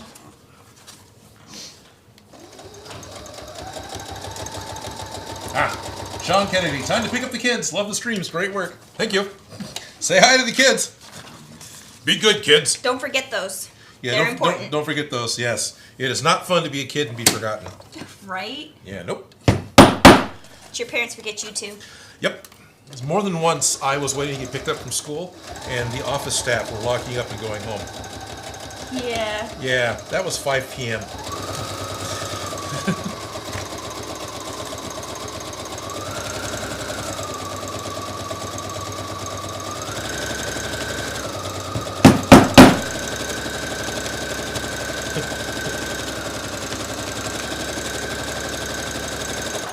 The doctor's saying, don't forget about the dogs. I know, right? Aren't they adorable? Look at them. Well, we're saying don't forget about the kids. Don't forget about the dogs. Stephen Rodriguez just posted a picture of a hammer, as well as a needle and thread. I'm trying to get done with the hammering. I'm on the final leg. We got lots of noise. Lots of SMR, but the pounding kind and the sewing kind. It's a crafting show. Crafting happens, and sometimes it's a little noisy. Sorry. I tried to get a rubber mallet so it wouldn't be the tingy. I mean, I successfully got a rubber mallet. It wasn't like I tried.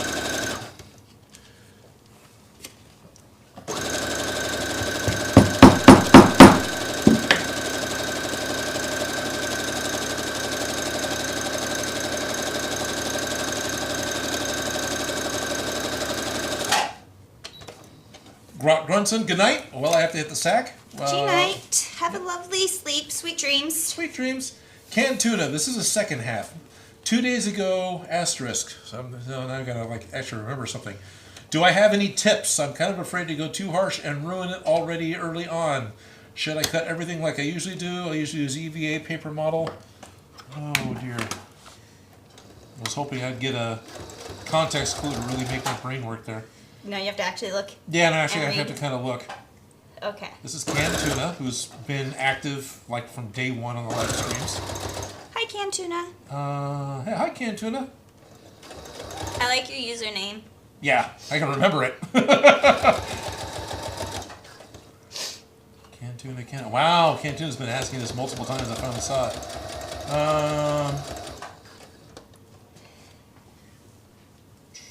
I think Canned Tuna asked me on Instagram, and I'm really sorry. I'm not remembering the full context of the question right now. But we are looking at it, so if you want to type it in, yeah, please retype the question, and we'll try and answer it the best we can. Canned Tuna. All right, Can dance. What do you need? You're whining at me. That's all I needed. Yeah, he just didn't want me to work. He wanted me to hold him instead. Yeah. I don't want to work. Are you good? Yes. Doctor says all the dogs are so cute. Springy says the cake is a lie. The cake is a lie. The cake is a total lie. Okay, Matsuts Lebowski. Hello, Odin and Felicia. Hi. I have a question. It's in all caps. I'm making a clone trooper armor.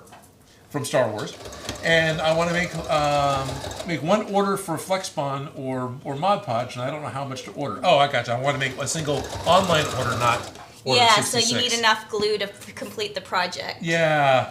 And you don't want to just order a little bit. Right, because if you're ordering a little bit and trying to order just enough, you're going to end up having to buy a second round, and it'll cost more than just getting the next bigger size. Right, just get the big one. Don't play games because you'd rather have too much than not enough. At this point, with both Mod Podge, well, I don't think Blick has Flexbond. I've bought just the gallon jug of both. You can get American units, it's quite easy. Like money for Harry Potter, it's 17 newts to a nut or whatever. American units, most of these things are sold in a quart. There's 4 quarts to a gallon. Typically, by the time you buy a second quart, you may as well have bought the gallon because the amount of money being spent is comparable. Sometimes the gallon still costs more, but not that much more. And in the case of Mod Podge, I'm pretty sure I can get a gallon container of Mod Podge from Blick Arts for less than I can buy 2 quarts. So go for the gallon. Yeah, so go for the gallon. And locally for me, Blick was the cheapest. They were $15 cheaper than Michael's. I mean, they were within dollars cheaper than Michael's with their coupon. With the coupon. With the coupon. That's a big deal. Yeah. So, but I don't know if Blick carries Flexbond, at least in the store. I haven't bothered to look. But That's if you're a more ordering specific it, thing. you still should order the big one. Yeah, and it was $50 to buy a gallon of Flexbond. But if I went to Tap or ordered a quart, it was going to be like $39. So give me a gallon. I'd rather have it go bad and throw half of it out. I'll still have more. I'll still have used more. He's trying to get up on the table. Yeah, he's climbing on the side of the table. Well, There's food up here. He knows that. Dr. 677 says all you need is glue, which is not true because you need something to glue it to. Right. But, maybe it's a really bad Beatles reference. So, yeah, single order. As far as which one's better, that one's going to be tough. Flexbond definitely, from what I've seen with Kamui Cosplay, Flexbond definitely gives a really good, smooth finish for doing metallics. It's got a really good self-leveling aspect to it that I haven't seen Mod Podge do as much, but Flexbond takes 48 hours or more to dry. Partly why it gives you. Yeah. And that's partly why I haven't used mine, is I never give myself that much time to get a project done. So, dry time, it makes a difference. Yeah. It really does. It really does. Remember that one time I was just trying to do those stupid skeletons and I needed the things to be black? Right. And it took way more time to just spray paint them black than it did to make them a whole cover? Yeah. Yeah. Because waiting for glue to dry took way too long. Yeah, I'm going to badmouth Rust-Oleum. Waiting for Rust-Oleum spray paint to dry on something other than metal takes forever. Right? Just not worth it. Right. Sam1057 asks, what has been your most technically complex build so far? Make a Godzilla for you? Technically, no. Well, not necessarily. I mean, that's big and complex, but technically complex. Oh, box and stuff. But yeah. Right. That guy's muscles? That guy's muscles? Oh, this guy's muscles? No, that guy's muscles. Oh, that guy's. Actually, I wouldn't even think the Soul Edge muscles would be that complex because effectively that's a series of clay snakes. Over and over again. Over and over again, mashed down, and then, yeah. You are being too mean. It's going to be some of the larger, video game machine gun props, like the gravity gun. I felt was pretty technically complex because it has parts that move. The Barrett's Gatling gun arm, kind of the same thing. The video I'm trying to put out this upcoming Wednesday, which is the Call of Duty ray gun from Call of Duty Zombies. For whatever reason, that thing, which is it's a smaller handgun, but it's or zap gun. It's not a gun. YouTube, it's not a gun. It ended up being really kind of technically complex to get finished, to get it to actually look the way I want, to light up the way I want. I was amazed at the back end, which is just this big round back end piece. It's like a day and a half building that one part. It's like totally completely misjudged the amount of time and effort it was going to take to put that thing together. I'm going to end up being really happy with it unless I really mess it up painting it. Because I'm really liking the way it looks now. It's lighting up really cool. It's lighting up really cool. It's got. I'm really happy with the proportions to itself. So I'm gonna have to really mess it up to be upset with it. But and what's funny is I have made so many things, especially over the past year. I'm doing a prop a week at this point, right? So I'm well into my 70th prop in a row, 70th week in a row at this, because I started last September, however many weeks that is, more than 52. I can't remember 2/3 of what I've done in the past year. Well, it really gets like that. Remember each script? It was like we did this giant production for Smosh every freaking 2 weeks. Yeah. 17 sets, 83 costumes, 6 or 7 specialty props.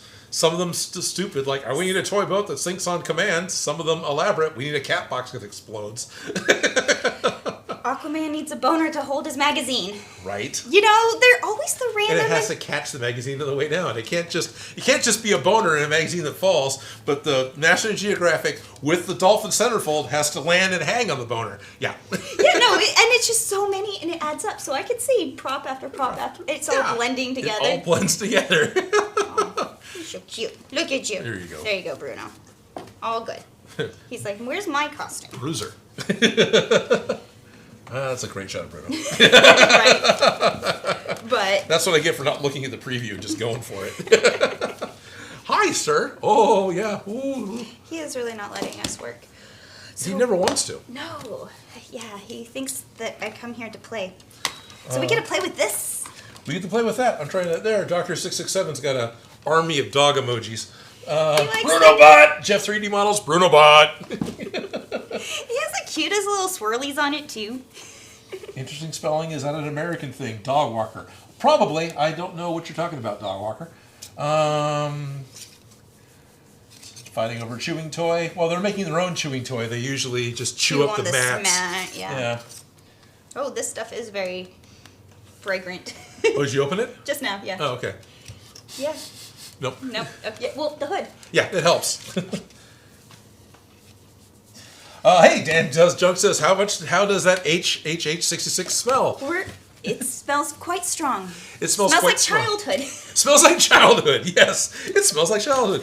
Right on the front it says toluene, MEK, and acetone. So out of the 3, acetone is the most nicest, and you should still be wearing gloves with acetone. It does smell like nail polish remover, doesn't it? Yeah. Yeah. Yeah, isn't it nice? All the warnings about wearing safety gear for using acetone, but for years, you put it on women's nails, whatever. Yeah. Right? I just soak it with just soak your fingers in it. Yeah, whatever. With aluminum foil. Yeah. Really soak and set it. Yeah. Yeah, it's fine. Your liver will love you later. Right. Okay, so I did this double stitching on this so that we can then. Oh, that looks great. If you want to do camera 4. 4? 4. Can they see the double stitching? No, because it's black on black. Well, the stitching's not black, it's brown. It's brown, but it's still. And Toby's just kind of in the way on 2, and then, not Toby, I'm sorry, Bruno. Bruno, yeah. Toby's totally behaving. Yeah, but I did the decorative stitching, and that's cool. So we're going to try this new glue. Yes. And glue it in place. We might want to help Bruno. Oh yeah, we're going to get him down before we start gluing, because otherwise we're going to glue it to him. And it is a vinyl glue, and these are technically PVC, which is vinyl, right? So we don't want to get it onto this. Probably want some paper down, yeah. Yeah, no, I haven't even started. The clamshells are over here, and we have to glue them first before we can glue that. So DJ Stumpy asks, does Felicia have any dream cosplays on her list? Well, we're at a costume shop, so I kind of... You kind of ran through that one? Yeah, and that's past tense, right? Worked. Yeah, worked. Yeah. So I've been a lot of things, and if I really want to be anything, it's not really hard. Right. So because you've done so many so quickly, you know what I need, what you need to do. Yeah. So if I need a costume, I'd do it. But one that I did recently that I had fun with was I did Ladybug Girl. Right. That one was fun. Marionette. Right. So that was a dream one that I made happen. Very cool. Possibly Arthur. Arthur? Okay. Or Carmelita.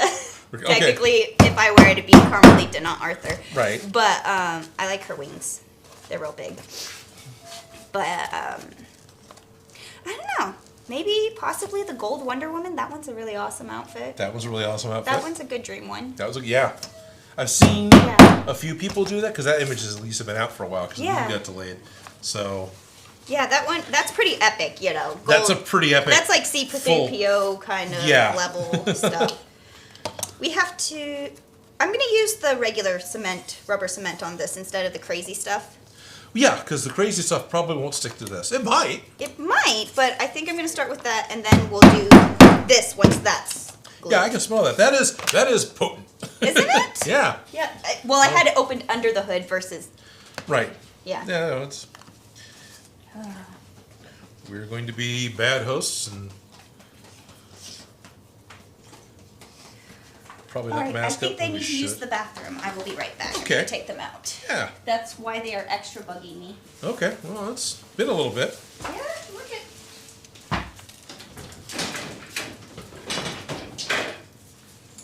James L. Broom, hello back. Crafting a puppy is a winner for sure. Thank you, Jorts. Arguing over recycling. I'd love to see a cosplay costume all made up of duct tape. I'll have to mention that to her when she comes back. All right. Bye, Staria. Sorry, the iPad battery is dying. That happens. Let's see. I'm giving him a second. Awesome. Somebody asked about doing a full cosplay out of nothing but duct tape. Oh, definitely. Yeah, that sounds like that could be fun. Something I've actually done. Something you have actually done? Yeah, no. I love those weird challenges, and yeah. Right. I've done a suit jacket. Done a suit jacket out of duct tape. Okay. Yes. I've done pants out of different type of tape. Okay. Clear. Because you want pants out of clear material. Get me, right? But yes. I think I was considering doing the original Wonder Woman costume out of garbage because that one sounded like a fun plan, but right. Who knows? All right, I'm gonna let him back in. And to specify garbage, she's not talking about rotten lettuce and old TV dinners. Recyclable material. You saw them a few weeks ago, her garbage bag dresses. She's actually done another one since out of paper that apparently there was an attempt at painting it failed. So I don't know if that was going to see the light of day. But yeah. Felicia was telling me about how she was originally looking at doing the Linda Carter Wonder Woman costume from garbage, which I think is a fun idea.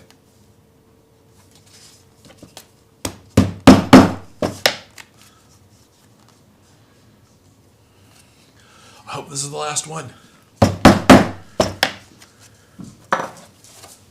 He didn't want to come in here. He wanted to go to Studio A. You can't go in Studio A, bud. No, you can't go in Studio A. No, you can't go in Studio A. It's not being a good listener. No. Okay. Whew. All right, dogs are taken care of. Good. Dogs have been watered? Dogs have been drained. Excellent. Okay. So. Alrighty. Gluing and gluing. Gluing and gluing. Set this aside. I'm going to grab a thing of thread. Lace. No, not this glue. This glue. I think it's the right color, didn't it? And just for safety's sake, I'm going to put my coffee back here. Yes. Well, actually, I've got my tea, don't I? Kind of. Yeah, I don't want to dip it in that either. Actually, it's just ice water on top at this point, but it's Water. Oh, hey, look, a stir stick. Don't have chemicals on it. I just use it to measure with. I don't judge. Look at the boogers. There's some pretty big boogers in that right now. Yeah, good seal. I used to let the glue fall over the edges in kindergarten on the glue sticks just so I could peel them off the next day. Well, I would rub white glue in the back of my hand just to peel it off. Yep, totally. All you need is glue. All you need is glue. Canned tuna, so the context about getting the cutting mat. Sweet. That was what was being That's what I was confusing myself on. Go figure. I confused myself. Yeah, it's easy enough to do. I seem to be uniquely qualified to do that. Confusing myself. Right. Chujul80 says, is it me or does that Soul Calibur eye freaking anyone out? It blinks if you look close enough. Yeah, if you watch close enough, it blinks and looks around. Was that important? It was just your sign that Nicole made you. Oh! I had stuck it there because I thought it looked cool at the bottom. Yeah. You know, like a lower thirds kind of thing. But right. I just knocked it off is all. Okay. It's right here. It's actually... That's another one. There's multiple. No, that's the that is the one. How did it... Because it bounced and rolled. I thought it would have gone that way, not... So now it's safe from teeth. I need that piece back.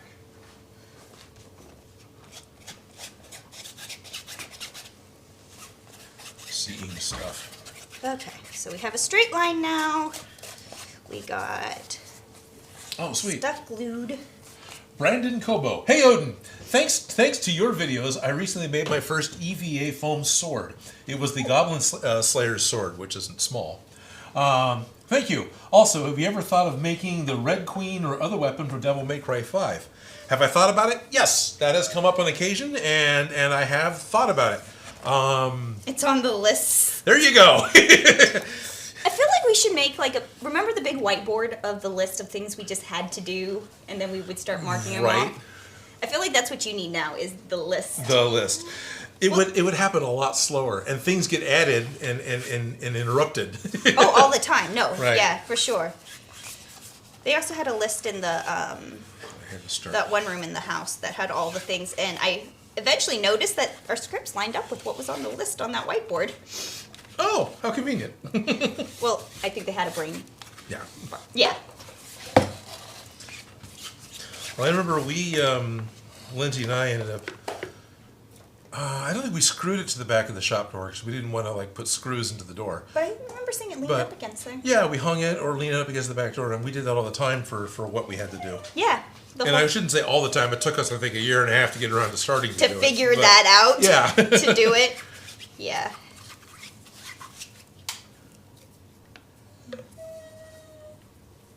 Outlaw says hi. And we've got Connor Cook. Because I saw the name, I recognize the name. Have I seen the teaser for the new Godzilla vs. King Kong movie? We talked about that earlier. And, in parentheses, we talked about that earlier already. Never mind, I'm late. We talked about that earlier. I've seen it multiple times. I've still stepped through it. By the way, if you're not aware of this and you're watching videos on YouTube, on your keyboard, the J, K, and L keys. K will pause and play. L will jump ahead, I think 10 or 30 seconds. I think it's 10 seconds. And K will jump back 10 seconds. It's kind of like an editing JKL sequence. I thought that only worked on editing. I didn't realize it works on YouTube. It works on YouTube. And then once you're paused, the period key and the comma key will advance one frame or back up one frame. Good to know. Yeah. I only knew that from editing. I didn't know that it worked on YouTube. It works on YouTube. And then the numeric keypad, 0, 1 through 9, if you hit that, that's the starting point percentage of the video it'll start at. So if you want to restart from the beginning, hit 0, you'll start at the 0%. You can hit 4, and you'll hit 40% of the way through the video. And it's done by percentage because all the videos are different times. That's cool. Yeah. So well, the more you know. The more you know. Bruno, I'm not going to get anything done. Bruno's happy. He doesn't care. He's being held. He's totally got his face nuzzled up against yours. Yeah, no, he's like, this is where... This is where it's at. Yeah, no, he... You're lucky I'm waiting for glue to dry. Right.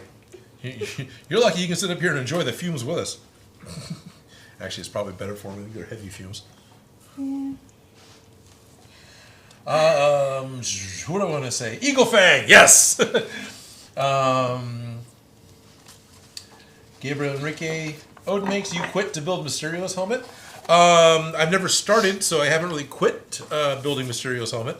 But we've talked about it, and I was interested at one point, but it became a little too much to try and get done in the time frame I usually do, so I didn't continue with it. Doesn't mean that it can't happen in the future. Yeah. I am quite curious about what's going to happen with Spider-Man 3. You know, I've been enjoying the the vicious rumors and confirmed people who've shown up to be on set and everything else. It's like this live action Into the Spider-Verse thing they're looking at doing is intriguing. I really enjoyed what they did last time. I was very impressed. With Into the Spider-Verse? I really appreciated all the different dimensions. Like, I really appreciated it. Right. Oh, the fact they brought Spider-Ham in. Yeah. Right? It's like, what? That throwaway joke of a comic? I mean, it wasn't throwaway. It ran for a couple years, but still. No, but I love it. And I didn't think that was going to go as well as it did. Right. I did not have high expectations, but I was definitely... Bruno, go on. No. I love you, but no. Go. Lay low. Go. Sorry. Just 3D models. There we are.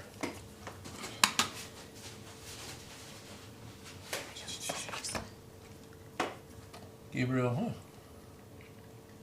Oh, that's Jeff, 3D models. Odin, I can remember the first seeing you during a behind-the-scenes video of Smosh, where Anthony was praising you.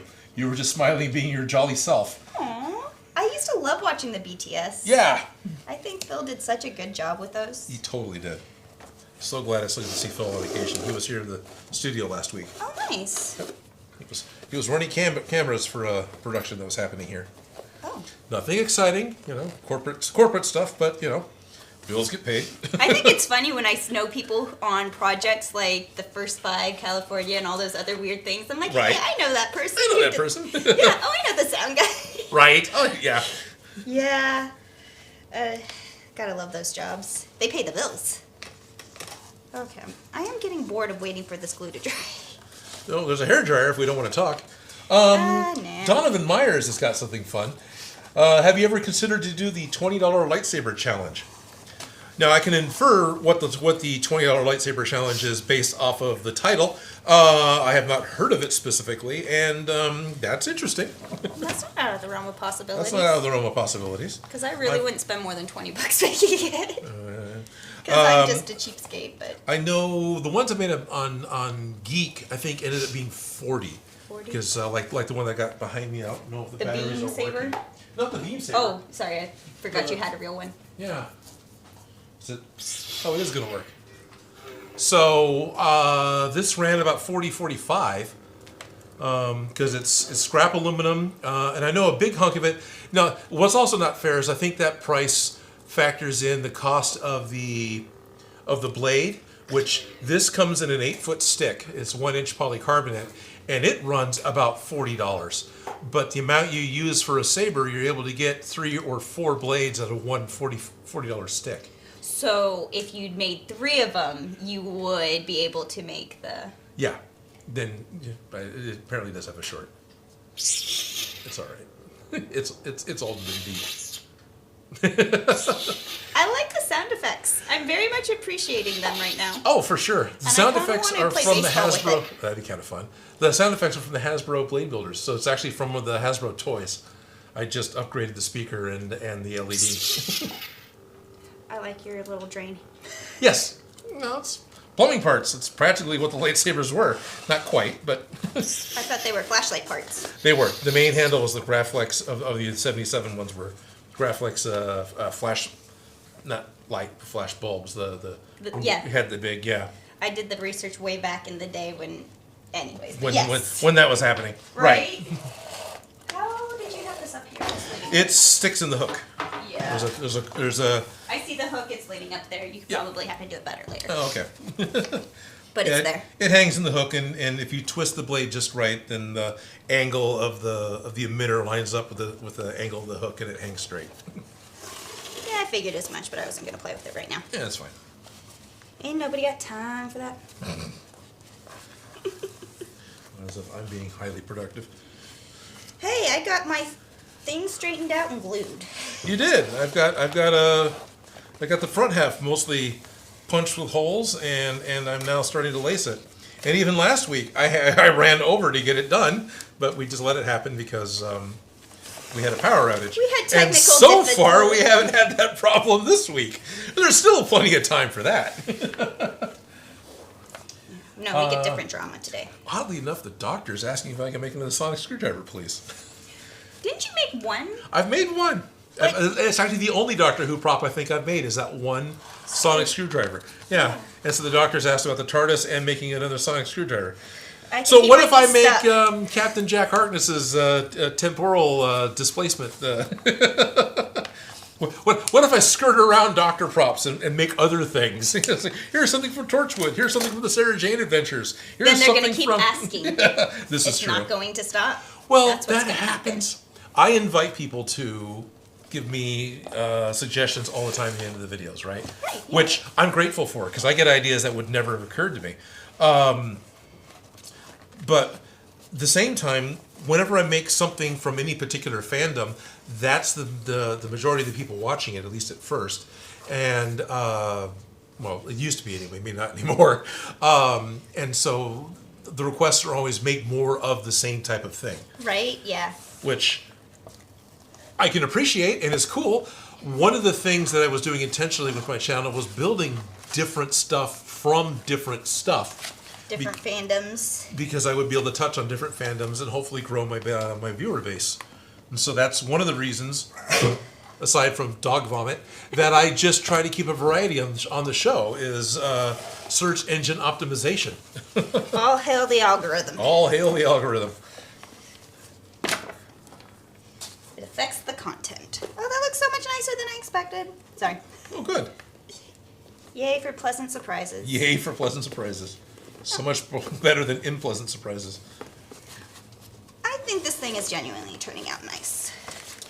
And someone, I've let it go, I wasn't paying attention, but I started reading someone's comment about the leather punches get really dull being worked on with EVA foam, which makes sense because EVA foam kills the straight edges. Where leather, I could see keeping it nice and sharp. Yeah, so...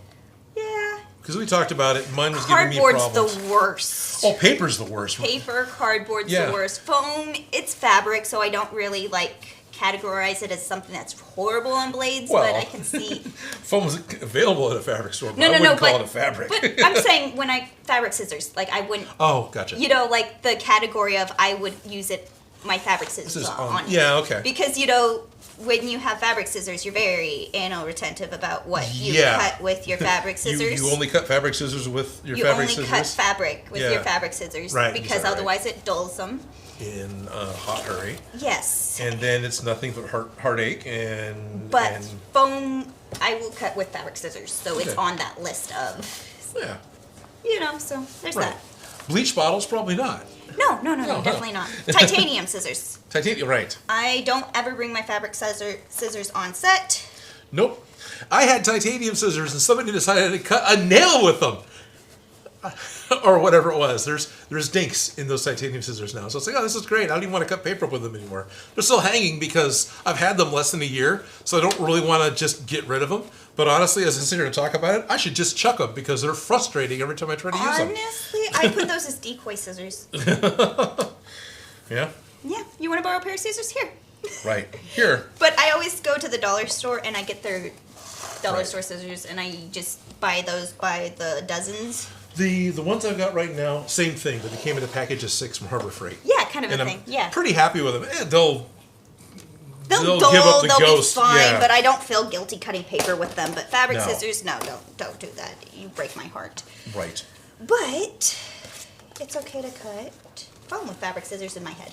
That is, it makes the list. Super glue. So I think this is ready to be glued. Super glue? No, we are using the... HH66. I know. Or the Order 66. Kill all Jedi. 6. So, directions. Materials made cleaning or roughing up before cementing. Apply an even coat to both surfaces. To be joined and let dry 2 to 5 minutes. Press together. Bond strength increases with age as cement sets. I think Britain, Mr. Ann. Wow. Lady Longshanks. I can't remember her name right. Brett. I think she was roughing up the vinyl. Yeah. Do you have a nail file by chance? That's super glue, all right. I have an emery board. It's Yeah. with the rest of my files over there. There's a couple of emery boards in there. Okay. So yeah, or 'Cause that's about there's the some seam. sandpaper and stuff over here too. But Well, an emery board's about the seam allowance width, so if you... oh, okay. Does that make Those sense? might be a little bigger, but yeah, Those might be bigger. they're still technically fingernail file emery boards. They're not, Okay. but they're not your classic, 80 grit sand, whatever. So it's the skinny black drawers about 4 or 5 down from where you're at. Let me give directions to somebody off camera. So probably that one or the one underneath it. Oh, I see. Okay. Yeah, no, this isn't a good one. I see what you're talking about. I'm thinking something different. So yeah, it's not, I guess not actually an emery board, but it's a fingernail I file. see what you're talking about. They work really well for polishing the nubs off of your Gundam models. These are great. Yeah. They're just they've lost all their grit. Yeah, well, they were fine grit to begin with too. Yeah, those are for like polishing your nails and stuff. Donovan Myers about the lightsaber says a price isn't important. I would just like to see you take random items that I find from the thrift store and create a lightsaber hilt. I have such a great thought process and amazing execution.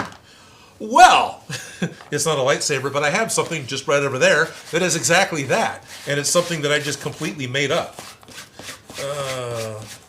Let me trying to get super glue's just not setting today. This doesn't feel like it's doing much. Try this one. Come on, super glue. Be super. You can do it. You can do it.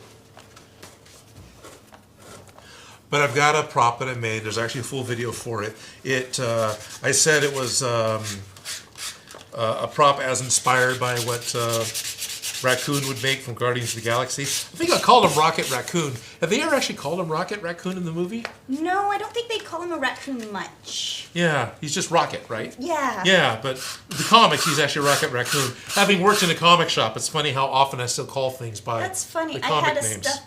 My teddy bear when I was a little kid was Randy Raccoon. Was Randy Raccoon? Okay. It's a Rocket Raccoon sounds very... yeah, Randy Raccoon. I always liked Rocket. He was my favorite, but I do like raccoons. Rocket's great. Especially when Rocket was Rabbit. That was... I don't know how much Rocket's going to hang out in Thor Love and Thunder, but I'm excited that he's going to have an appearance at least. Right. More of him. Can't get enough. No. I'm totally happy to see a Thor Rocket buddy movie. I like that he ended up with him. Yeah. So here is a prop that is totally made up. Thrift store, because I've got thrift store toys. I've got a thrift store ray gun handle. So there's lots of parts on the side that are from the IKEA spare parts bin. What inspired the whole gun is these wire things in the front are actually bird feeders that I picked up from Winco from a grocery store. Then I got some tubes and some poster tubes inside. These are bird feeder ends that are painted, and the whole thing's got a flashlight in it. So. Oh, and it even shoots a beam of light. Yeah, it even shoots a beam of light. There you go. So it's got a decent amount of. It's got a pair of big Duracell flashlights in it.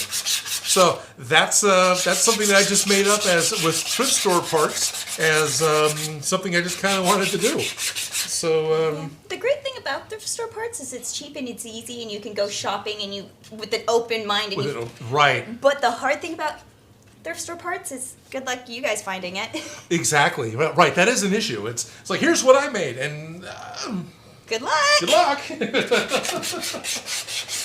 Because every thrift store has something different. Right. Although I have seen those bird feeders at thrift stores. Because they're like 97 cent, bird feeders or whatever. Yeah. All right, that's as roughed up as it's gonna get. This one's not.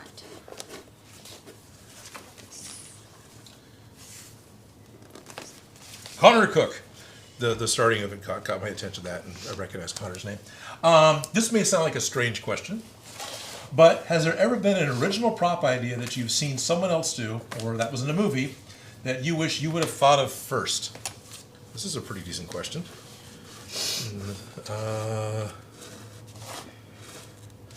That I wished that I would have thought of first. No, I don't think so. I don't think I've ever really had that kind of a thought that, oh, I wish I thought of that. The other way around, when I'm watching a movie... Whoa, this stuff is... Yeah. Potent. There's been times that I've been watching a movie and I'll make fun of a prop saying, oh, that looks like I made it, because it's not the level that it should be to go along with the rest of the movie. Because it all depends on the movie you're watching, right? There's the overall production value of the movie. You're watching one of the incredibly fun trash science fiction films from the 80s. Oh, yeah. It's like, yeah, okay, whatever. There's this mermaid movie I was watching, and they had this magical staff, and I'm like, that looks like hot glue in a Christmas ornament, right. Guys. I see where you got that. I know what that is exactly. Yeah. Yeah. But when you see hot glue in a Christmas ornament, in like my favorite bad prop still has got to be the rocket launcher from Vin Diesel's Triple X movie. Oh man. Literally, it's a Sony camcorder and a poster tube hot glued to it, and then spray painted green, and that's it. There's nothing to it. It's horrible. It sticks out like a sore thumb to me because of all the overly designed stuff that went into his car and everything else that's in the movie. And then all of a sudden, here comes this camcorder. He even flips the viewfinder out, and it's just cardboard tube stuck in the end. That's a rocket launcher. It's like, all right, fine. You had an idea that morning, huh? Poor prop guy. Yeah. Well, if the prop guy threw it together like the morning of, or a couple days before or something, well, great, cool, because it turned out pretty good. But if that was the big budget designed prop, that was the end of the budget design prop. No. Yeah, maybe it was the end of the budget. Maybe it was. That could be. Never not quite know the story behind things. No. Okay, black on black with clear stuff. It's hard to see where I painted.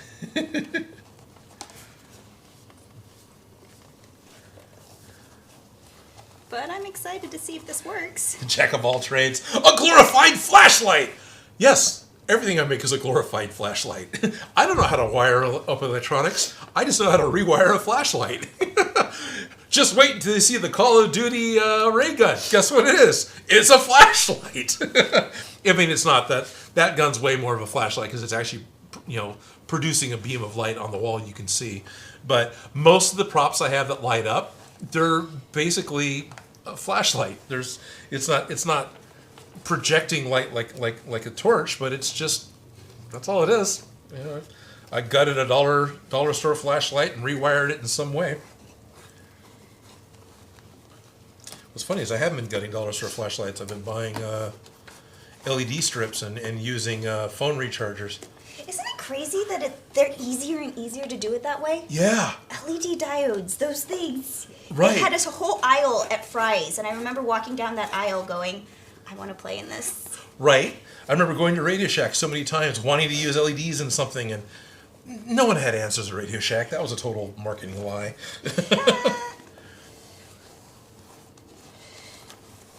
Oh, I love how easily this glued. Sorry, it just did a No. very nice job. So Good to hear. Thank you. oh my gosh, it's so pretty. Sorry. No, it's great. Here, let's show them. Camera 4. Like, I glued this strip to here, and now it's going to get folded under, and it has a clean edge. Look at that edge. It's a very clean edge. Right? Yeah. That's a very nice clean edge. I'm going to flip it and glue it this way, but I wanted to make sure that that line was straight before I did it. Yeah. No, that's cool. But yay! It's working! It's working. Totally smells like Totally and MEK. Right? I'm gonna let this dry while I start the other one, and then I'll do the insides. So I hope that it glues to the insides because of the fabric backing, but No? it says it does. So Well, it has all this vinyl, so it's still going to glue to vinyl. this side. It's, yeah. Well, you got the it'll work. We'll find out. It'll work. I'm voicing a concern, but the reality is it'll work. There it is. I should probably check my poor Discord.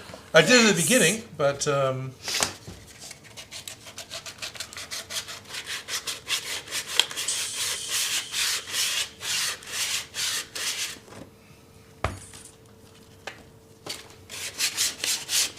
since I was just able to join the live cast, this is Vetrio, or Vertrio.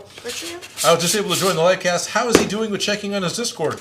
Pretty poorly, actually. Hi, Discord people. Hi, Discord people. As much as I want to. Yeah. Oh, cool. So, apparently, at one point I talked to Vetero about my hunt for carpenter pencils, because I've talked about maybe trying to do that. Yeah, and your Odin Makes pencils. Yeah. How's the hunt going? It has stalled, but it's distractions. Distractions.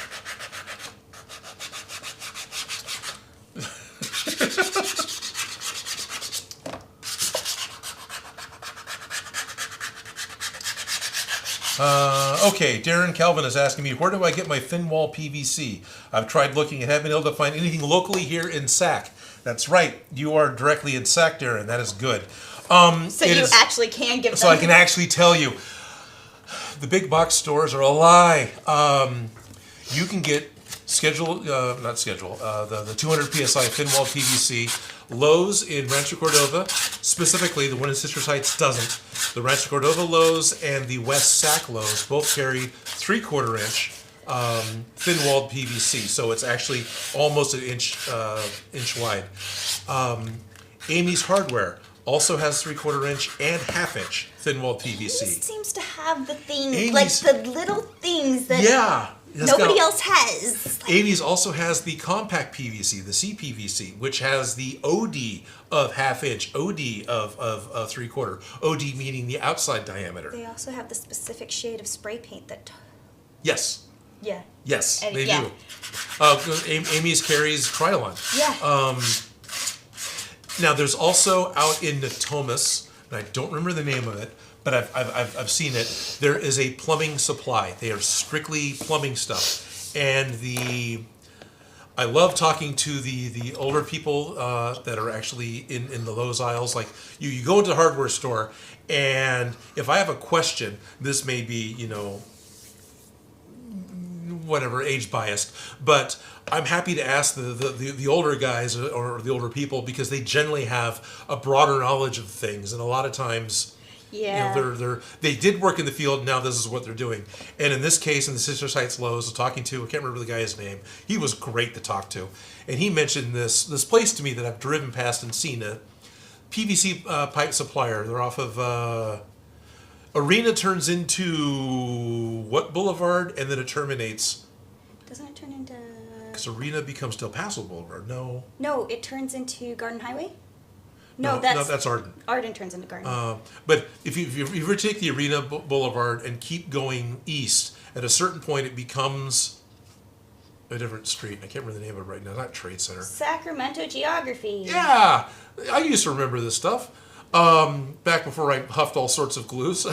But anyway, Odin smells glue on today's live broadcast. So it's on this intersection that's a T, and it has all sorts of crazy sizes, and according to him, it has the best prices for PVC pipes. So they've got the CPVC, they've got 8-inch PVC.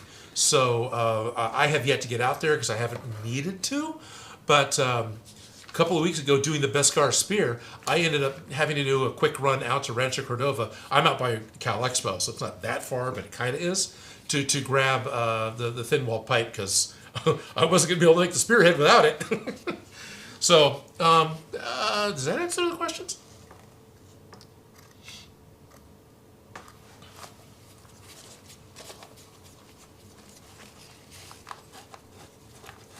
Dan does junk. Just wondering what Gundam series you're familiar with and which would be your favorite.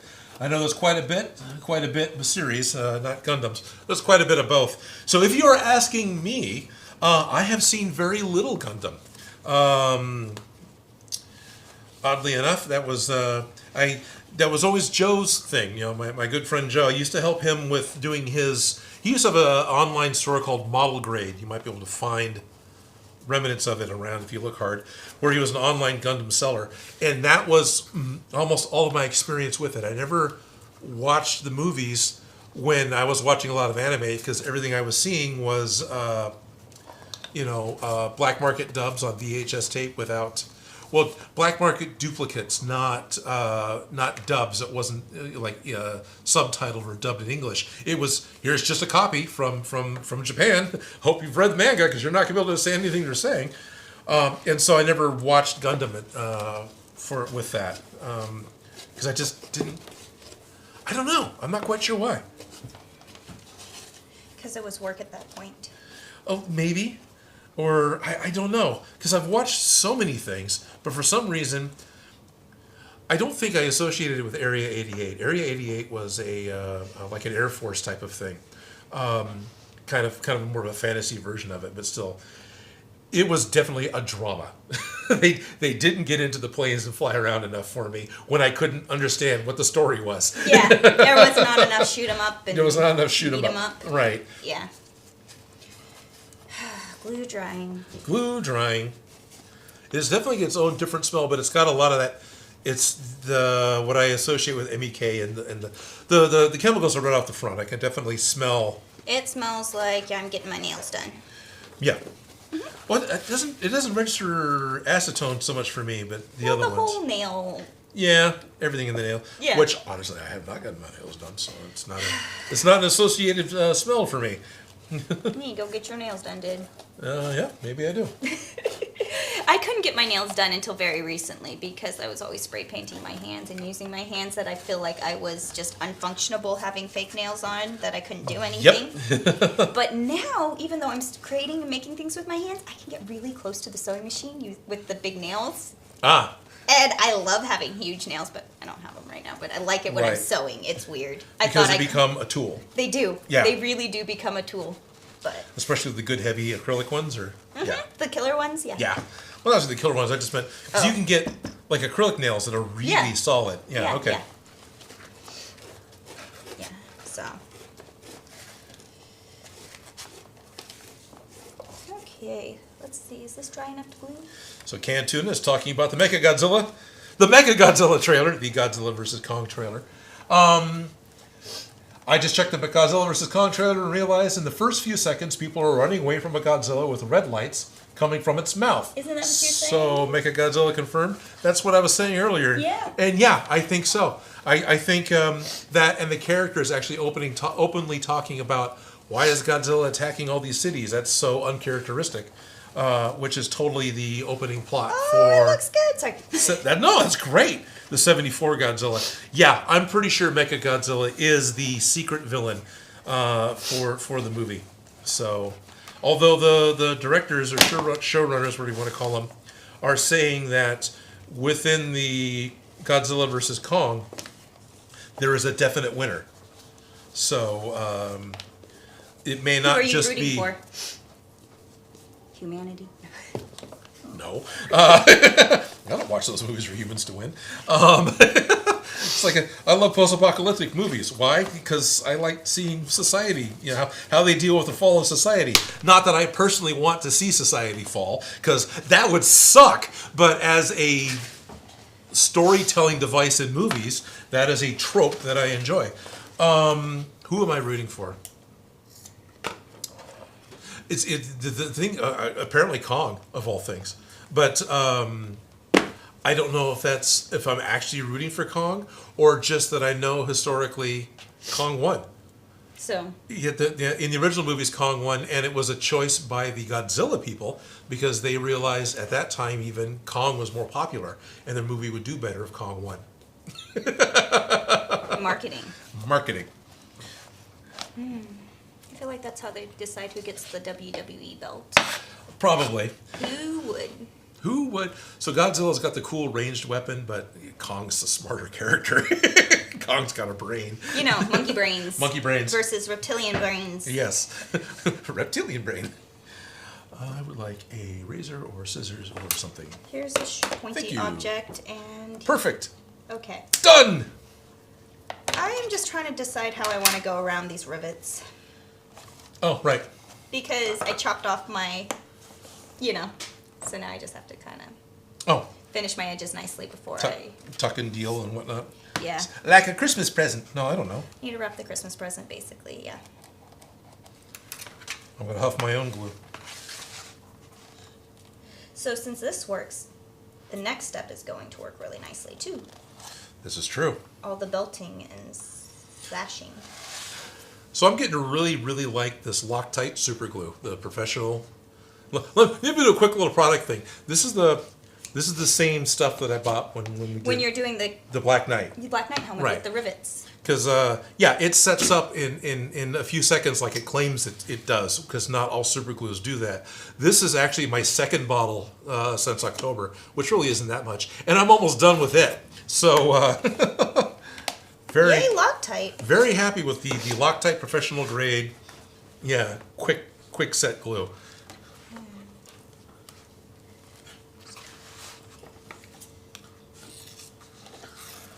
Dr. 667 says, I'm doing homework and watching the live stream at 22:07 o'clock.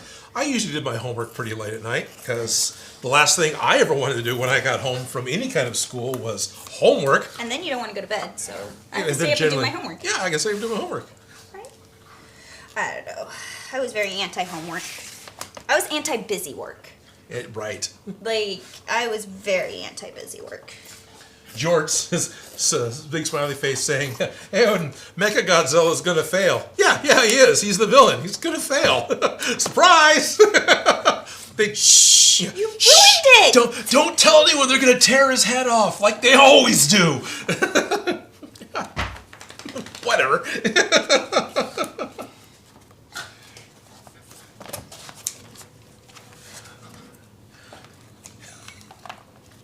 That is really... So in the 74 Godzilla, I think I've talked about this in the live stream before, one of his things that the robot does, that the mecha does, spins his head incredibly fast to create a force field that is then Godzilla-proof. Right? So his head's spinning around, it creates the cylinder force field. So with that Lazy Susan, do you think you could get that spin?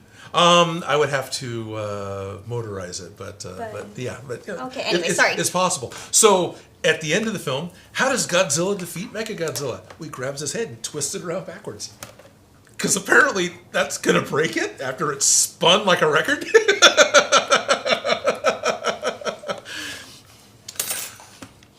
And then the whole thing fell off at the lower neck. When it finally fell off, like where I've got mine, where it separates and moves, that's where it fell off on the movie, dressed with wires and smoke bombs. But it's just whatever.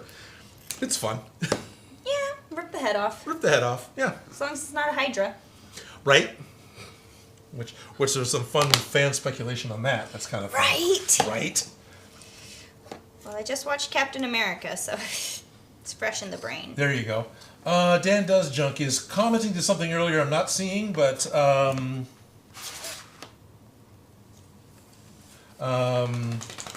that's fine. Distracted by something I'm not going to approve. Comment. Ooh, what this say? No, I'm missing it. There's Dan Does Junk so that Kong could definitely not scale the Chrysler Building is all he says. Now I don't know what the pre-thing to it is, but here's a question that I wanted to ask pertaining to the trailer that came out, because it's a great shot that they do in the trailer. It's this fun thing where Kong and Godzilla are duking it out on the deck of an aircraft carrier. Looks great. It's a fantastic cinematic thing of two guys fighting on a surfboard. Those critters are pretty heavy, and they're pretty top heavy center of gravity compared to an aircraft carrier. What is the buoyancy? How much lift can an aircraft carrier deal with? How much weight can you put on the deck before there's a problem? Well, a lot, but Godzilla's huge. I know. They made him even bigger in the movies. Islands, and the more, I don't know. Yeah. They're meant to displace a lot. They're meant to displace a lot. And But it could be believable that scales. Kong laying down distributed weight over the whole thing would work. This is the whole, is there room for a jack on the door thing. Right, which actually Mythbusters did. Did you see that? I would believe. And guess what they found out? There's room, but there isn't buoyancy for Jack. That's what I was just thinking. Yeah. Like, I feel like there's space, but there's space, but they would both fall in just like they were doing in the movie. So Godzilla couldn't share the door. Godzilla probably couldn't share the door. But, you know, there's a certain amount of suspension of disbelief that you got this radioactive breathing mutant seagull thing that's attacking humanity yeah, in general. So standing on an aircraft carrier isn't a huge Godzilla alone would have sunk it. He a thick boy. Yeah, he is. According to Toonjin. Yeah, the new Godzilla is. But I actually like the thick boy Godzilla because like an elephant, they made his lower portions so much thicker that makes it more believable for me for his height. That he's going to have the mass to support himself. Yeah, he's not going to be top heavy, tip over. Yeah. Now, if they made a female, that would be another story. That would be another story. Oh yeah, I'm sure there's a Rule 34 for that. But just the whole trying to redesign it to make it visually believable. I thought that was pretty cool. That's all. Yeah. Yay, it's like 2:15. Wow. Yeah. But actually, I feel like we've really accomplished a lot today. I know we still have a lot of lacing to do, but I fixed the one thing that was really bothering me. Okay. And now I know that the plan. Yeah. Wait. My plan. The plan. It says plans here. You can't read it, Plans. but Okay. plans. I genuinely do have them. And right here, on January 25th. Oh yeah. I actually have like what we're supposed to be doing. Oh wow. All built out. So the lining for the girdle still needs the lining, the grommets, and the bias tape. Yep. The clamshell needs the trim, the bias tape, the Velcro straps, and belts. Okay. And the pauldrons need the rivets, Velcros, and straps. Yep. And then I bought the M3 screws for the rivets. So. Right? So we're not getting all of that done. But No, because we're 15 minutes over now. But we got the clamshells. Yeah. We got them trimmed, and we got the edging on, the bias tape added. The bias tape added, and it does look great. And we have... Super excited. This is gluing. So when I was saying the strapping, because I wanted to do the belts that Geralt has. Yeah. But instead of doing, like, straight belts, I have some right here. Do I? Nope, they're up there. Anyways, instead of doing straight belts and trying to get them to curve over shoulders and, wrap around a body... Right, because they're meant to go around the equator of a body, so being straight's fine. Yeah. But bandoliers aren't straight. No, Yeah. not anything that goes across your chest. You're not going to use straight lines, no matter what. It's Yeah. just not going to lay right. So what I wanted to do was I wanted to tape out and then draw where the belting, strapping that he's wearing. Yeah. Where it will actually hit, and then get those shapes. And cut it out of the vinyl and the foam, and then sew belts to the top of them. Okay. Because those can still be straight, and you kind of manipulated it. Anyways, I think that's going to be for next week. Doing all the strapping for this. Cool. Yeah. So we have talked about the idea of when this build finishes, because there's going to be some point when this build finishes, that maybe we would just spend a time strictly talking with you, strictly going through comments, interacting with you only, and maybe do that for an episode, maybe two, or a live stream or two.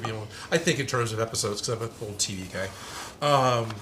So hopefully you guys are cool with that idea, and but that's still probably a little ways off, because we keep thinking we're close to being done, and I think it's getting more and more looking cool, but there's just it's the details. It's the details. Yeah. And the fact that we're only doing this live. Right. And that we are showing our our mistakes and then showing the creative process of fixing the mistakes. Right. Because I think I've ripped this open once before to make the curve. Yep. And then decide, I think we need to rip it open again, straighten it out. Yep, yeah. We did the curve. There was a reason, I don't remember why, but yeah, we have ripped it open once before. Well, when we did the initial trying on, it needed to be shorter, but instead of shortening the whole thing, we curved it up. Oh, okay. And then back down, so we didn't trim off the 4 grommets. Okay. So it was 4 grommets and we trimmed up it, which gave him the movement and is where it needed to be. But for the visual look of the game, it's a straight line, so we just trimmed it out. So we tried to make it a straight line, yeah. Yeah, because once it got tried on again, I couldn't unsee the not being a straight line. Yeah, you can actually show them. Yeah, we have it. Oops. There. And it's this one here. Yeah. So this is the trying on, and see how it curves up. It needed to curve up for the fit, but it needed to be a straight line right there. And so it's supposed to be a straight line across, but for the fit, the top of the curve there at the solar plexus is what we're talking about. Yeah. So you're seeing it. You're seeing it happen. on a person. It's happening. I think I let this dry too much. I was waiting for it to dry, and I think it dried too much. Uh-oh. Okay, so there is a You too might dry. have to, probably. There is a contact cement. You can, with contact cement, you can reapply. So hopefully you can do that with this, Yeah, too. no, I could totally see doing that. I'm wondering What? if the glues would work together or if it would like cause a problem. Not that we need to do it right now, but if you were to put this onto the vinyl to grip the vinyl and then contact cement On this to grip to something else that this doesn't grip. Well, if the two things would behave. Here is a scrap of vinyl. Here is a scrap of thing, and we can find out. All right. Well, what I'm talking about. Let me set what I'm supposed to be working on this side. I guess we're running till 2:30 today. Are we? Oh wow, it is 2:20. Yeah, it's 2:20. Okay, well I'm almost finished with this. When this is finished, All right. I was waiting for glue to dry and I waited too long. It's all good. So here Thank you. on the And then vinyl side, I'll need the contact cement as well. or here's a big square. Do I have that? I do have that. Oh, the Okay. little piece is fine. I don't need the big square.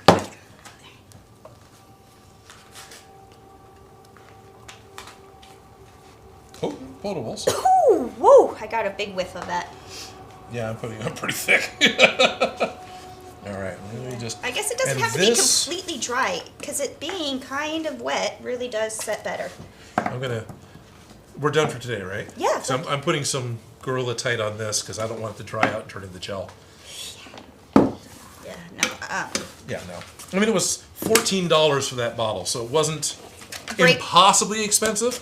But considering it's a pint, and usually this much in PVC glue is $2.50, It adds it up, feels expensive. doesn't it? And I'd like it to last for more than one project. Oh, that's good.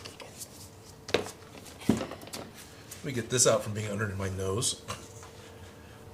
Alrighty. Okay. 10-minute warning. We'll be signing off 20 minutes ago. All right. Do you want to answer any of their questions? Yeah, while let's answer while this stuff dries. While Definitely. I quickly finish this up. Yeah. Mad Dragon 1973. Hey guys, looking well. Looking forward to seeing this when it's complete. Is there any chance you might do Ram Man? He's been in my head since Mechagodzilla Part 2. I'm not sure.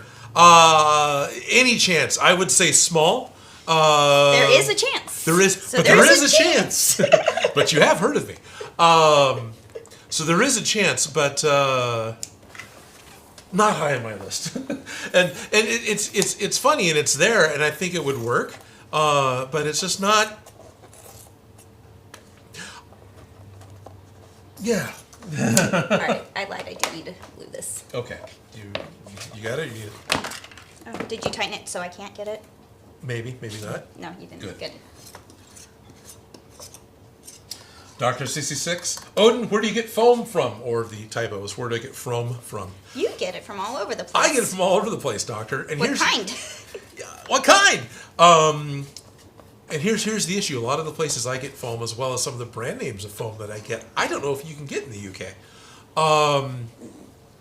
Polyprops.com, I think, is the name of a UK supplier that carries EVA foam, and I think Polyprops, if I'm remembering right, I've never ordered from them because shipping's a little too expensive for me. I know UK shipping. No, well, it's just I can get it locally, so I don't need to order from Right? Europe. Well, I guess it's not Europe anymore, right? Or it's continent, it still is. Across the pond. Across the pond, and then across the country. So I don't know cost-wise how well, whatever. I'm losing my place, but that would be one that I think would work really well for you. Otherwise, I was buying my floor mat foam. I was getting from a place called Harbor Freight Tools. They are a North American tool chain, discount tool chain. I have no idea what that would translate to in the UK. I don't even know if Poundland is going to carry the gym mat floor foam stuff. They might. There you go. Tightened it. Yeah, thanks. It's just, you heard, I don't want it to dry out. So yeah, that's about the best I could say. And I know there was I have ordered from an Australian supplier because they were the first ones I saw that had the EVA foam clay.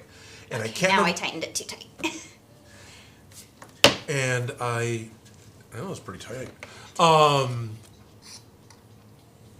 So I did order from that, and of course it took a few months to get here. And by the time it got here, there were American suppliers that also had EVA foam clay. It's like, well, whatever. At least I got some. You tried. I tried, and I used it. It was great stuff.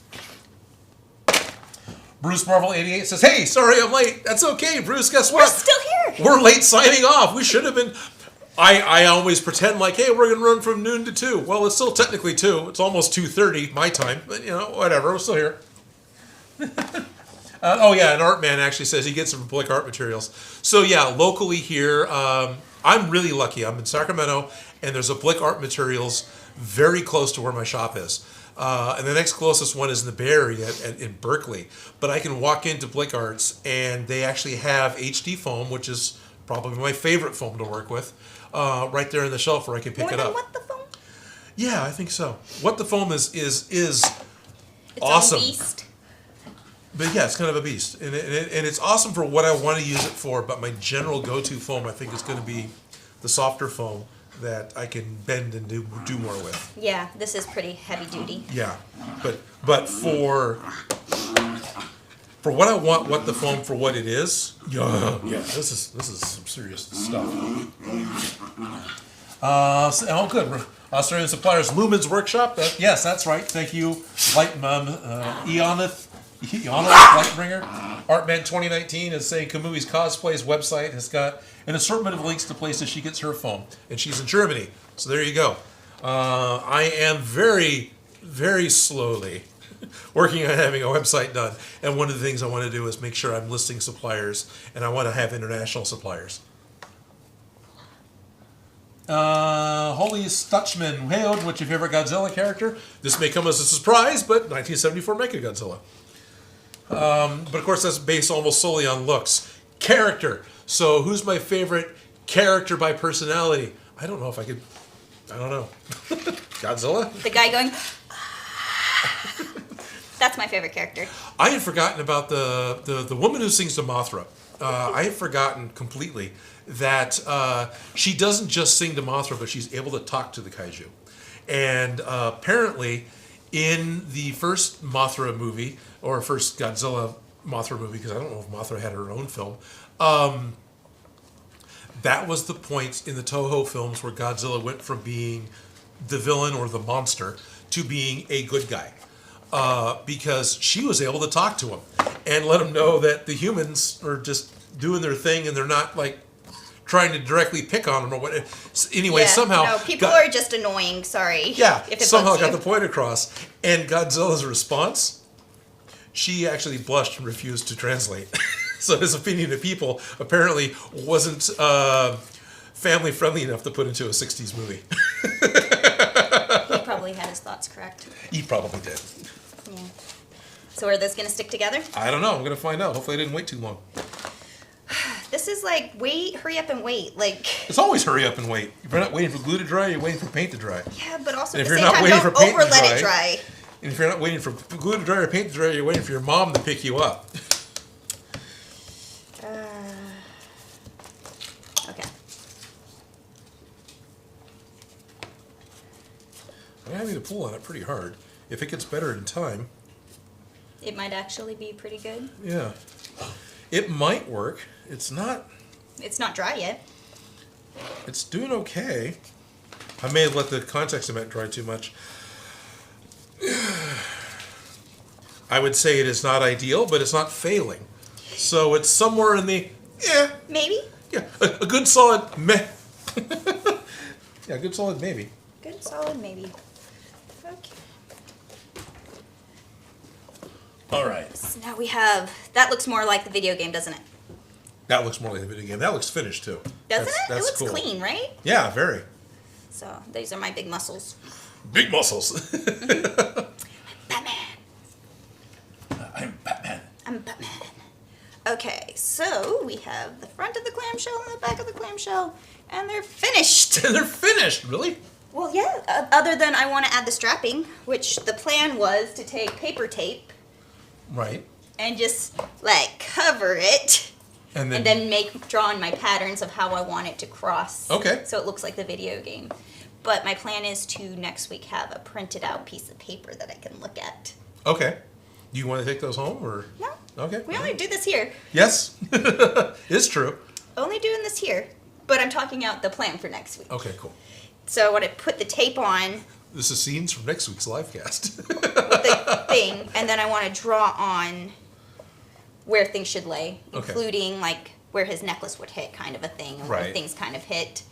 So then we can get those pieces to create them into our straps. Gotcha. And we need to glue the buckles on. Yeah, we're gonna glue this thing. Yeah, Glue right is there. Great. So is gonna make the plan work. We're gonna glue it directly to this piece, so then it acts like one piece, like the video game. Cool. Because if they were individual straps that weren't glued down, moving and shifting all over the place, Right. it's gonna be a bit of a pain, but it's not gonna be impossible. It's not like I haven't done that before. Right. But I think this will be a fun way to get Do the straps go under or over the pauldrons? under. Under. The pauldrons. That's So why they the could pauldrons are going to be literally the last thing. So they could literally like Come up terminate to- here and Yes. just that's awesome. That's why we're going to get them all the way across, and then we're going to put the Velcro is going to come out to about here. Okay. So we're going to Velcro it after we get the strips, Okay. and then the pauldrons are going to go on the Velcro. Okay. So Now, do the straps have to connect from the front to the back? You can always there put buckles, is a but- place where they go on the side, but Uh-huh. that's where the buckle from the back goes to the front, so you can have it. So you can literally put the buckle there. Nice. So yes, Nice. if can we show them real quick? Was it this one or? Are they seeing that right now? Yeah. Yeah. But see how there's the buckle on the bottom right there? It can go from the front to the back, and you can attach it with that buckle. Right, And then okay. the underarms, there's also a buckle at his armpit. In his armpit on the right? On Yeah. his right? Yeah. Okay. So you would just, in order to hide our lacing, you just have the buckles come from one, like they Right. would overlap. But ultimately, the big 3-inch pieces that you see, well, those about 3 inches, 2.5. The big ones are, yeah. Yeah, those will be glued down ultimately, but the buckles, I want to use actual real belts and make those functionable. Do we want to do any of that weathering on it or no? Well, this is one version. The other version, it's the black with the brown. It's just the colors. Oh, fair enough. There's a Okay. couple different versions of coloring depending on which game art you're looking at. Okay. Although the actual video game, because I felt really bad that I chose black instead of dark brown, Right. like, based off of that photo. But the video game, it's black. Okay, good. It works. It looks pretty. And oh my gosh, I want his pants with the knees that are split. Anyways, he has some good outfits. Right. I can appreciate Geralt's style, even though they talk crap about him all the time. You're in that? You look like you stink. Right. Yeah. So I feel like after it's all done, we gotta just like rub cocoa powder, maybe do a big claw mark, Okay. Make it look like he's beat a few battles. Weather a little bit. Cool. Yeah, I'm not opposed to that. That's definitely Right. fun. That's kind of what I was trying to ask. Neat. Yeah. Good. Looks like somebody keeps asking if I have my own channel or Instagram or something to share. Oh, yeah. Yeah, Dude Bro. Dude, bro? Does Felicia have a YouTube channel? Not yet. Nope. No. No. No. Now, can they find you anywhere online? Yes, you can find me. I have an Instagram account. That's about it. I don't There you have go. any other social media, but if you find Odin Makes, I've tagged in some photos and I tagged All the you time. in. Yes, Eesh87. So it's EESH_87. That's the Instagram handle? Yes. Yes. Yes. And of course, my Instagram handle is Odin Makes, and that's pretty much on all social media. I think the dogs are letting us know that they're done. I think I think we're kind of done too.